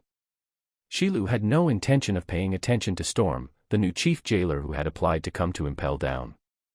So he had no idea that Storm was the user of the Clay Fruit ability. At this moment, Shiryu suddenly saw Storm's special ability of turning his body into clay. He also mistakenly thought that the other party had eaten a very rare natural devil fruit. What kind of mud fruit is this? But Shiryu was shocked. It did not affect Storm's subsequent operations. His body was nearly cut in half by the thunderstorm, and white clay flowed out from the gap and covered the surface of his body. With the continuous filling of clay. In the blink of an eye, Storm's size swelled to a size almost the same as Shiryu's. The distance between the two was already very close. Storm's increased size further shortened the distance between the two. Shave. Storm's figure suddenly disappeared from the spot and appeared directly in front of Shiryu. He swung his right fist, which had been strengthened and expanded by the clay fruit, forward with amazing momentum. Caught off guard, Shiryu was hit hard in the abdomen by Storm's clay fist. Belly punch. Boom. All I heard was an extremely dull sound. Shilu of Rain, who was so arrogant just now, was instantly knocked more than 10 meters away by Storm. Asshole. Shilio, who was flying backwards in the air, stabilized his body in time and landed back on the ground with a neat somersault. He stared at Storm viciously and raised the famous sword, Thunderstorm, in his hand again. People with natural abilities are not invincible. At least Shiryu has enough means to deal with users with natural abilities. Haki is the enemy of all people with special abilities. But just when Shilu raised the Thunderstorm in his hand, a feeling completely different from usual surged into his heart. Shilio immediately looked at the Thunderstorm in his hand. He suddenly discovered that the blood-red blade of Thunderstorm was entangled with a few clumps of white clay without him knowing when. White clay seems to have the ability to reproduce asexually. A short moment. The volume of the white clay expanded to several times its original size. The gorgeous and enchanting famous sword, Thunderstorm, is covered with a special scabbard made of white clay. It directly turned into a funny white fire stick. Shiryu completely lost his touch. Storm has quite a lot of combat experience. He is very clear. No matter what level of swordsman, his strength basically lies in his weapon. As long as you can lock the swordsman's famous sword, the opponent's strength will plummet on the spot. There can't be such a weird creature as the swordless swordsman in the sea, right? Just when Shilua was about to draw his sword and chop someone, Storm quietly created a few lumps of clay and attached them to the opponent's long sword. Now we see that the effect is outstanding. Temporarily sealed Shilio's famous sword. While the other party was cleaning the clay, Storm quickly approached. Shave. The 4-star Shave burst out with lightning-fast speed, and Storm immediately came in front of Shiryu. But Yuji Shilu is the deputy director of the Impel Down City after all, and his reaction speed is not slow at all. Seeing Storm approaching, Shilu no longer insisted on cleaning the clay on the Thunderstorm. He swung the white clay stick in his hand like an extremely sharp sword, chopping at the person in front of him. Paper painting. Storm clearly felt the changes in airflow caused by Shiryu's attack, and waves appeared on his clay body. Shiryu's clay stick hit Storm's head straight. But Storm did not dodge or evade, allowing the opponent to attack him while also swinging forward a clay punch. Snapped. Shiryu's clay stick hit Storm's head directly, and half of his head exploded. The white clay splashed in all directions like water droplets. Boom. Storm's heavy punch hit Shilu's lower abdomen again, and the latter flew backwards. Cough. The soft abdomen was hit hard one after another, and Shilu could not bear the damage and could not help coughing. A trickle of bright red blood flowed out from the corner of his mouth and slid down his chin. One was an accident. What about twice? The jailers in the surrounding Impel Down City couldn't help but whisper when they saw Shiryu being knocked out by Storm again. The deputy director was actually beaten away. The head jailer is so strong. He can even beat the deputy director. The prison won't change, will it? Hannibal, who was mixed in the crowd, quietly retreated at this time. He also didn't know whether Storm was more powerful or Shiryu was more powerful. But a riot broke out in the prison, and the head jailer and the deputy jailer fought each other in public. Hannibal sent out an emergency signal. Hurry up and go to the 4th floor to invite Magellan. The two people fighting on the field didn't care about the reactions of the onlookers. Shilio wiped the corner of his mouth. He didn't care about such a minor injury. But looking at Storm's head that quickly returned to its original shape, he couldn't help but spit again. Damn it. There was no time to entangle the armament Haki, so there was no way to effectively attack the enemy. Shilio glanced at the Thunderstorm in his right hand from the corner of his eyes. After this round of attack, Thunderstorm is covered with more and more clay. At this time, even if Shilio wanted to loosen the handle of the knife, he couldn't do it. Because the clay not only entangled the Thunderstorm. At the same time, it also wrapped around most of his right hand. Shilio's right hand now looked like a mutated, huge white hammer. We can't let this mud grow anymore. An idea flashed through Shilio's mind. The next moment, he did not hesitate any longer and directly released his armed color domineering.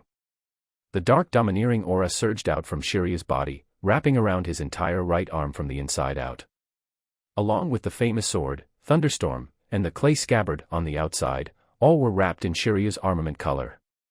Just now, Shiryu's right hand was like a white hammer. Now it's the black hammer. Although armament haki can touch the physical bodies of users with natural abilities. However, there is no way to prevent the user from using their abilities like Seastone can. And it's like the real clay made by the clay fruit. There is no way to erase it with armament haki. Shiryu released his armament haki, but only managed to suppress the clay's continued expansion, but was unable to make it disappear. He simply moved the hammer in his right hand a few times to get used to this special weapon. Boy. Shiryu looked at Storm and gave him a cold smile. Game over. This time, without waiting for Storm to take the initiative to attack, Shiryu rushed directly towards him. Even though the deputy director was dragging a strange black stick, he looked quite funny when he moved. But the opponent's speed is not slow at all.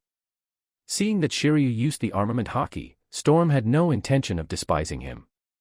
Without waiting for Shiryu to get close to him, he swung his right fist. The white clay piled up together, rapidly expanding and growing larger. In just a short moment, Storm's right arm swelled to a size comparable to that of a giant. He swung his right arm vigorously, and his giant clay fist launched a ferocious attack forward. Giant clay fist. On the other side, Shiryu also waved his right arm, that strange and ugly black stick. Boom. One black, one white. Two weapons of different shapes and colors collided fiercely. Suddenly there was a loud roar, and rolling air waves spread in all directions. But Shiryu is Shiryu after all. One of the twin walls of Impel down. Even though Shiryu had lost his famous sword weapon at this time. But his level of armed color domineering should not be underestimated. In front of that armed stick, Storm's giant clay fist only lasted for less than a few seconds before it quickly collapsed. Shiryu smashed most of the giant clay fist into pieces with great ease, and large chunks of clay fell to the ground. However, the soft nature of the clay itself still buffered a lot of his strength. Finally, Shiryu's black stick stopped. It wasn't entirely because the clay negated some of his strength. At the same time, there is a strong force inside the giant clay fist that prevents the black stick from moving forward. Iron block. Storm's right hand was hidden deep inside the giant clay fist. The surface of his fist also emitted a dark luster at this time. This moment, Storm's fist was like a hard iron nail, blocking the attack from the front. If he had paid attention to check his attributes at this time, he would have been able to see a new ability appear in his ability column. Armament haki. But even if you can't see the awakening of armament haki, Storm could still clearly feel the presence of this power. Storm had felt the existence of this power when he was resisting the group attack of the Sphinxes before. Now that I'm using Iron Block to block Shiryu's attack, this feeling has become even clearer and more definite. This is the power. Domineering. Storm was about to continue punching and attacking, experimenting with his new abilities. An angry shout came from the door of the prison cafeteria. Stop it all. In the midst of battle, Storm was oblivious to the outside noise. The same is true for Shiryu. Then, Poison Dragon. Two dark purple poisonous dragons flew over aggressively. Storm stood there, unmoved. But Shiryu was like a mouse seeing a cat. He quickly swung the black stick in his hand at the attacking poisonous dragon, smashing its head with one blow. Followed by, Shiryu quickly dodged to the side to avoid the splashing venom. Magellan. Shiryu looked at the men standing at the cafeteria door with great fear. Hey, Director. Storm calmly waved and greeted Magellan. Magellan looked at Shiryu, who was in a dishevel and had blood at the corner of his mouth, and then at Storm, who was calm and composed. Didn't Hannibal say that Cyrus was cold-blooded, cruel and ruthless, and that he turned his butcher knife against his companions who were pushing the city forward? But why does this scene look like? Is Storm abusing Shiryu? You too. How could you fight in front of so many fellow prisoners? Magellan's face turned purple, purple in the physical sense. Absolutely lawless. In a rage, Magellan's poison fruit exploded with amazing effects. Dark purple venom covered the surface of his entire body and kept dripping down. The moment these venomous liquids came into contact with the floor, they immediately made a series of sizzling sounds, and it was obvious that they were highly toxic. Judging from the attack effect alone, the power of poison fruit is unquestionable. In front of the angry poisonous men, the entire prison cafeteria was so quiet that you could hear a pin drop. Magellan didn't care whether Storm beat Shirley or Shirley was beaten by Storm. Anyway, it's wrong for two people to fight each other in public. Magellan cut the Gordian knot. You both need to be punished. Detention. The poisonous dragon stared at Storm and Shirley and issued the ruling order from the director. Storm received a 24-hour Special Forces travel guide to the burning hell. Shirley received a 7-day tour package to the extreme cold hell. Storm protested, not expecting that he would be punished as well. Director. I was acting in self-defense. The little white dragon, which had returned to Storm's shoulder at some point, also roared at the director along with its master. But it still caused a bad impact. Magellan said with a straight face and serious expression. Since this is only your first offense, you will only be sent to the burning hell. The 4th level of Advanced City, the burning hell. The 5th level of extremely cold hell has a climate even worse than the 4th level. Magellan's punishment plan had already taken into account the factor of Shilu's active attack. So his punishment on Shirley was even more severe. Perhaps he knew he was in the wrong, or perhaps he was unwilling to argue with Magellan. Shiryu disarmed his armament Haki, cleaned off the clay on Thunderstorm, and turned away neatly. Hannibal. Send Storm to the 4th floor. Magellan gave an order to the warden and left with Shirley. He will personally escort Shirley to the 5th level of the extremely cold hell. Wait until both directors have left. Hannibal then slowly moved to Storm's side and smiled somewhat flatteringly. My Lord Chief Jailer, you are so awesome. Even that bastard Shirley is no match for you. Still a long way to go. Storm shook his head and said noncommittally. Perhaps in the eyes of others, he was suppressing Shirley throughout the battle just now. The actual situation is also like this. But the truth of the battle is not like that. Storm's actions were as fierce as a tiger. But at first glance the damage is 2.5. Storm's attack only made Shirley bleed a little, but did not really threaten the opponent. As a great swordsman, Shilu's physical fitness is terrifyingly strong. It is much more resistant to attacks than the Sphinx and the like. On the other hand, the attack power of clay fruit is seriously insufficient. If the attack power of the clay fruit could be comparable to that of the poison fruit, forget it. Storm shook his head in his heart. The attack power of a devil fruit is determined by its basic properties. The essence of clay fruit is to make clay. Even if you play with clay and turn it into art. And many more. Art. The image of a young artist with 4 mouths who liked to play with clay suddenly flashed through Storm's mind. Could he give the clay some qualities to increase its basic attack power? Hannibal had no idea what Storm was thinking at the moment. After hearing his words, the warden agreed happily. That's right. That bastard Shirley is far inferior to you. After saying this, Hannibal hesitated for a moment. Well, Storm, it's time to set off to the burning hell. Storm came to his senses and buried the idea of clay art in his heart. I haven't eaten yet. I'll send someone to deliver the food right away. Scorching hell, single room. After eating and drinking his fill, Storm sat cross-legged on the ground. The terrifyingly high temperature around him had no effect on him at all. His 4-star physique was enough to allow him to completely ignore the temperature. Storm summoned his own grand trophy and looked at the armament Haki with a high rating. Is it true that armament Haki has been awakened? Storm clenched his fists and channeled the power somewhat awkwardly. Next moment, a transparent energy invisible to the naked eye emerged on the surface of Storm's fist and wrapped around his fist. It has no color. It's a little different from the impression I had of armament Haki. Is it because the level is too low? Storm dissipated this bit of armament Haki, closed his eyes again, and felt the degree of physical consumption. Using Haki consumes much more energy than using 6 styles. As for the power, as Storm thought about it, a clay statue as tall as a person appeared in front of him. Boom. He swung out a punch wrapped in armament hockey, and easily smashed the clay statue into pieces. The fist wrapped in domineering power has much higher attack power than ordinary fists. Storm dispersed his armament hockey, and created several clay clones again. Since Iron Block can guide him to awaken armament hockey, so can paper drawing also help awaken observation hockey. Under Storm's control, several clay clones attacked together, launching a torrential and intensive attack on him. Facing the attack from the clay clone, Storm held his breath, concentrated, unloaded his strength, and kept dodging like a piece of paper. I do not know how long it has been. There is an extra column in Storm's ability. Observation hockey. The confinement time passed in a flash. During this period of time, Storm initially mastered the power of armament hockey and observation hockey. Not only that, he also completely digested the ability of 6 styles that he had previously improved. What surprised Storm was that after he mastered all 4-star, 6 styles, he has a new ability.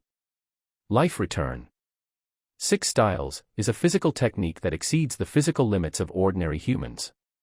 Life Return highlights the characteristics of 6 styles that develop physical abilities to the extreme. Storm has mastered Life Return and can freely control his body, even his internal organs and hair. As long as he infuses consciousness into it, he can control any part of the body at will. Storm is well aware that Life Return still has great potential to be tapped. However, the confinement time is limited, and he cannot complete this task in the cell. End confinement and leave the cell. Storm was immediately taken to the director's office, which was also on the 4th level of the burning hell. This time, he finally met Magellan in the office, not in the bathroom. Storm, I'm sorry. Magellan looked apologetic. I put you in solitary confinement. Storm looked at the director without saying a word. If apologies are useful, what is the use of laws? I have thoroughly investigated what happened that day. Magellan raised his hands and gestured. Shiryu is a lunatic. Don't bother with him. General knowledge? Storm smiled absurdly. Director, you mean he stabbed me with a knife, and I can't be angry, but should forgive him generously. I know this may be a little embarrassing. Magellan wanted to say something else. But if you know it's embarrassing, then don't say it. Storm interrupted. Director, if there is nothing else, I will go to work. I haven't inspected the prison for several days, and I feel a little itchy. Itchy hands. Magellan looked at Storm's departing back and his eyelids suddenly twitched. He was still worried that Shilio would turn into a madman who could not distinguish between friend and foe and killed countless people. But now it seems that Storm also has that potential. It must be an illusion. An illusion. Magellan rushed into the toilet with his buttocks tucked under his arms. The corridor outside the director's office. Storm had only taken a few steps when he suddenly heard a voice coming from the side. Vongala. Storm turned his head and saw the recovered little Sadie waving the whip at him. Remember to train those jailer beasts well. I don't have such a bad hobby. Storm waved to little Sadie and took the elevator directly to the first floor above the sea. After cleaning, washing, and changing into uniform, Storm once again started his tour of Impel Down. But the Chief Prison Guard vs. Deputy Director incident happened a few days ago. Through word of mouth among the jailers, many prisoners also learned the news. Shilu of Rain is a brutal guy who kills without blinking an eye. It is amazing that Storm could suppress and beat such a ruthless person. The prisoners immediately transferred their fear of Shirlio onto Storm. This also resulted in his inspection trip to Impel Down being incredibly safe throughout the entire process. How is this possible? Storm, who was thinking about the big trophy, found another excuse. He doesn't like striped clothes today. Then he went straight to the guy with the highest bounty in the burning hell. Reward amount, 9,100 million Baileys, the user of the ability of animal-type chameleon fruit. Even in Impel Down, where there are many prisoners, there are not many people with devil fruit abilities. At least in the first 4 levels, the number of devil fruit users can be considered scarce. Storm approached the other party just to see if this pirate with a bounty of more than 90 million could provide a gold trophy. but the result disappointed him. This chameleon man can also only provide one silver trophy. Rewards of over 100 million correspond to gold trophies. This confirmed Storm's guess. It seems that the hope of hunting the golden trophy lies in the extreme cold hell. 1A, silver trophy, today. Considering the other party's identity as a devil fruit user. Instead of taking the trophy for extra points, Storm used it to make a wish on a whim. Chameleon, a 3-star trophy, wouldn't it be a 3-star, Devil's Ring? Storm looked at the melting silver trophy in front of him with a hint of anticipation. But he never saw the real thing until the trophy completely disappeared. Is it a new ability? Storm looked at his ability column and saw a new ability. Name, color change. Rating, 3 stars. Effect, change the color of the body surface freely. Comment, why did I change color? Changing color is the specialty of chameleons. Storm released a ball of clay, the color of which changed constantly according to his will. The effect is that you can create more realistic dolls. The clay art I want is not this kind of art. Art is all about color. Storm raised his right hand, and the little white dragon jumped obediently into his palm. His index finger slowly slid across the little white dragon's body, and his fingertips brushed over the white dragon's scales. The pale dragon scales that were originally arranged in an orderly manner turned into a more majestic silver-gray color at this moment. Storm's fingers finally stopped in front of the little white dragon's head. Draw a dragon. The finishing touch. Storm gently touched the little white dragon's eyes, and the pure white dragon's eyes suddenly turned as blue as the sky. This action seemed to give the little white dragon a real soul. What? The young dragon's first cry was weak. Ha ha. Storm couldn't help but smile, and he injected the power of the clay fruit into the body of the little white dragon. The little white dragon, which was originally only the size of a house cat, quickly swelled in size like a balloon. 1 meter, 5 meters, 10 meters. In just a few breaths, the little white dragon grew into a giant white dragon with a body length of nearly 50 meters. The white dragon roared towards the sky, and the dragon's roar pierced the clouds and split the rocks. Roar. It's a shame, clay is just clay after all. Storm waved his right hand, and the white dragon quickly shrank back to its original size. A white dragon like this has no real soul. After a preliminary test of the actual effect of color change, Storm was quite satisfied. After all, this is just an ability gained by making a wish with a silver trophy, and I can't ask for more. Storm does not intend to invest resources into the ability of color change. His focus now. Or the life return that I just obtained. As well as armament hockey and observation hockey. Especially domineering. Storm has just acquired these abilities, and their levels are all only. But there are a large number of prisoners in the burning hell, and each of them is a big pirate with a bounty of more than 10 million berries. Based on the list of prisoners, Storm picked out some scum that he didn't like and easily hunted down several silver trophies. He put these newly acquired silver trophies into several abilities. Armament hockey / observation hockey / life return, 4 stars. The upper limit of the silver trophy is 4 stars. A faint red light flashed in Storm's eyes, and his observation hockey was quietly activated to explore the surrounding environment. I need a higher level gold trophy. We need a stronger opponent. The Jailer Beast. In Impel Down, Jailerman's range of activities is very wide. Even in the 6th layer of Infinite Hell, one can occasionally see Jailer Beasts. On weekdays, the jailers of Impel Down would not take the initiative to restrict the daily activities of the Jailer Beasts. Storm was lucky. His observation hockey quickly discovered the trace of a Jailer Beast in the burning hell. Storm locked onto the target and rushed over immediately. There are 4 Jailer Beasts in Impel Down, and they will become 5 in the future. This time, what Storm discovered was a Minoan zebra. This is a very special-looking creature. It has long pink wavy hair and holds a huge spiked spherical mace in its hands. All parts of its body above the abdomen and below the waist retain the appearance of a zebra. Only the abdomen still maintains human characteristics, 2 rows of 8 neatly arranged abdominal muscles. Except for the belly, it looks like a pink zebra walking upright. As Storm looked at the Minoan zebra, This jailer beast also discovered the presence of humans. In the simple mind of Jailerman, there is no difference between jailer and prisoner. The minnow sniffed hard and nearly inhaled the large string of snot hanging from its nose. It did this simply to identify Storm's identity through smell. Confirmed the taste. It's an unknown stranger. The minnow zebra's originally dazed look suddenly turned fierce. It stretched out its 2 horse legs and sprinted forward, as fast as the wind. So fast. This thought just flashed through Storm's mind. The minnow zebra had already rushed in front of him. The pinker the hair, the harder the hit. The minnow zebra swung the spherical mace in his hand and smashed it hard at the stranger human in front of him. The huge mace tore through the air, causing a sharp explosion. Paper painting clay. Storm's body rose and fell and deformed rapidly, like a ball of soft clay that could be kneaded and changed unpredictably. He accurately sensed the attack route of the minnow zebra and manipulated his clay body to change shape. Storm's body was seen to be sunken in an incredible arc. The minnow's powerful mace just grazed the corner of his clothes. Boom.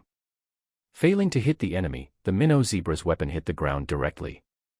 The ground immediately cracked and shattered, and a huge deep pit with a diameter of several meters was instantly smashed into the ground of the scorching hell. Whether it's speed or strength, all the minnow zebras are monsters. Storm dodged the attack and swung his right fist forward without thinking. White clay surged out, wrapping around his fist and causing it to swell to a gigantic size in an instant. Giant clay fist. Boom. Storm's huge fist hit the Minoan zebra's lower abdomen solidly.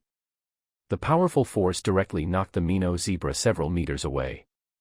Its 2 black hooves scratched 2 deep grooves on the ground, and dust flew everywhere. But if you look closely, you can see that the minnow zebra's abdomen is not injured at all, only the surface of its abdominal muscles is slightly red. The jailerman's defense is also terrifyingly strong. Suck it. The minnow sniffed again. Its simple brain couldn't figure out why the previous attack failed to kill the strange human in front of it. It's fine. You can't kill him with 1 blow. Then let's have 2 sticks. The tireless minnow zebra rushed forward again, waving his weapon. Seeing this, Storm did not stay where he was, but took the initiative to move closer. With the help of Shave, he burst out with an agility speed that was almost the same as that of a minnow zebra. The distance between the chief jailer and the jailer beast was rapidly closing. Minnow zebra swings a ball-shaped mace. And Storm also threw a fist. What is different from last time is, this time, wisps of black energy were wrapped around Storm's fist, and it was armament hockey. Storm's fist, which was wrapped in domineering power, collided fiercely with Minnow Zebra's spherical mace. Boom. Accompanied by a deafening roar. The white air waves visible to the naked eye turned into rolling shock waves, spreading and venting in all directions. It is such a huge scorching hell that no matter where you are, you can hear the shocking noise erupting from here. Although there is a gap between Storm's basic attributes and Minnow Zebra. However, with the help of armament hockey, the gap between the 2 sides is not as big as imagined. Storm gritted his teeth and tenaciously withstood the attack from the Minnow Zebra. And as he persisted, the dark color of the armament hockey wrapped around his right fist became clearer and more obvious. The 2 sides were deadlocked for about half a minute. Storm's right arm trembled slightly. The Minoan zebra seized this opportunity, swung its weapon, and forcibly knocked the human in front of it away. Storm flew backwards more than 10 meters. When he landed, his chest heaved violently, and his originally steady breathing became chaotic. The speed at which armament hockey consumed physical strength was somewhat beyond his expectations. The consumption of the newly awakened armament hockey is not so exaggerated yet. It can be a 4-star armament hockey. When Storm used it, he felt as if his energy pool was released by a floodgate, and water was pouring out. The physical strength is the foundation, the teacher is not lying to me. Storm gasped several times. Just then, he suddenly heard a hoarse name from the front. Zilyalu. Storm looked closely. The Minoan zebra stood there, with its spherical mace pointed at him, a human-like mocking expression on its narrow horse face. Fight with a roar. The corners of Storm's eyes twitched violently a few times. He has worked diligently in Impel Down for such a long time. I was actually laughed at by a horse today. Call. Storm closed his eyes and took a deep breath. Next moment, Storm raised his right hand, and the power of the clay fruit was released without limit. He originally wanted to fight the jailerman as an ordinary person, but what he got in return was ridicule. Stop pretending. I'm going to cheat. Minnow Zebra, I'm sure you'll get your big trophy today. Even Magellan can't save you, I said. Storm's strongest ability has never been physical skills or domineering. Instead, with the blessing of the Devil's Ring, the clay fruit can be used without any consumption. Storm unleashed the power of the clay fruit without reservation. A steady stream of white clay piled up in front of him, forming one white hill after another. Under Storm's manipulation, the appearance of the hillock underwent a series of changes, and a head and limbs quickly grew out. Clay giants, with an average height of about 10 meters, stand proudly on the ground of the scorching hell. This scene is very similar to the revival of the mountain giants in mythology. The Minoan zebra looked at the white giants that suddenly appeared in front of it, and its little eyes widened. The complexity of the scene before it was beyond the normal range that the Minnow zebra's brain could handle. Minnow zebra, freeze. Jailerman is malfunctioning. The chief jailer will not stop. Storm controlled dozens of clay giants and rushed towards the Minnow zebra. The brutal beating lasted for more than half an hour. Have to say, the Minnow zebra's ability to withstand blows was beyond Storm's expectations. He could swear to the devil in the burning hell that he had absolutely no intention of revenge. But in the end, the monster still fell under the iron fists of the Gundams. A brand new, big trophy popped up in front of Storm's eyes. Platinum Trophy, Minnow Zebra. Trophy star rating, 5 stars.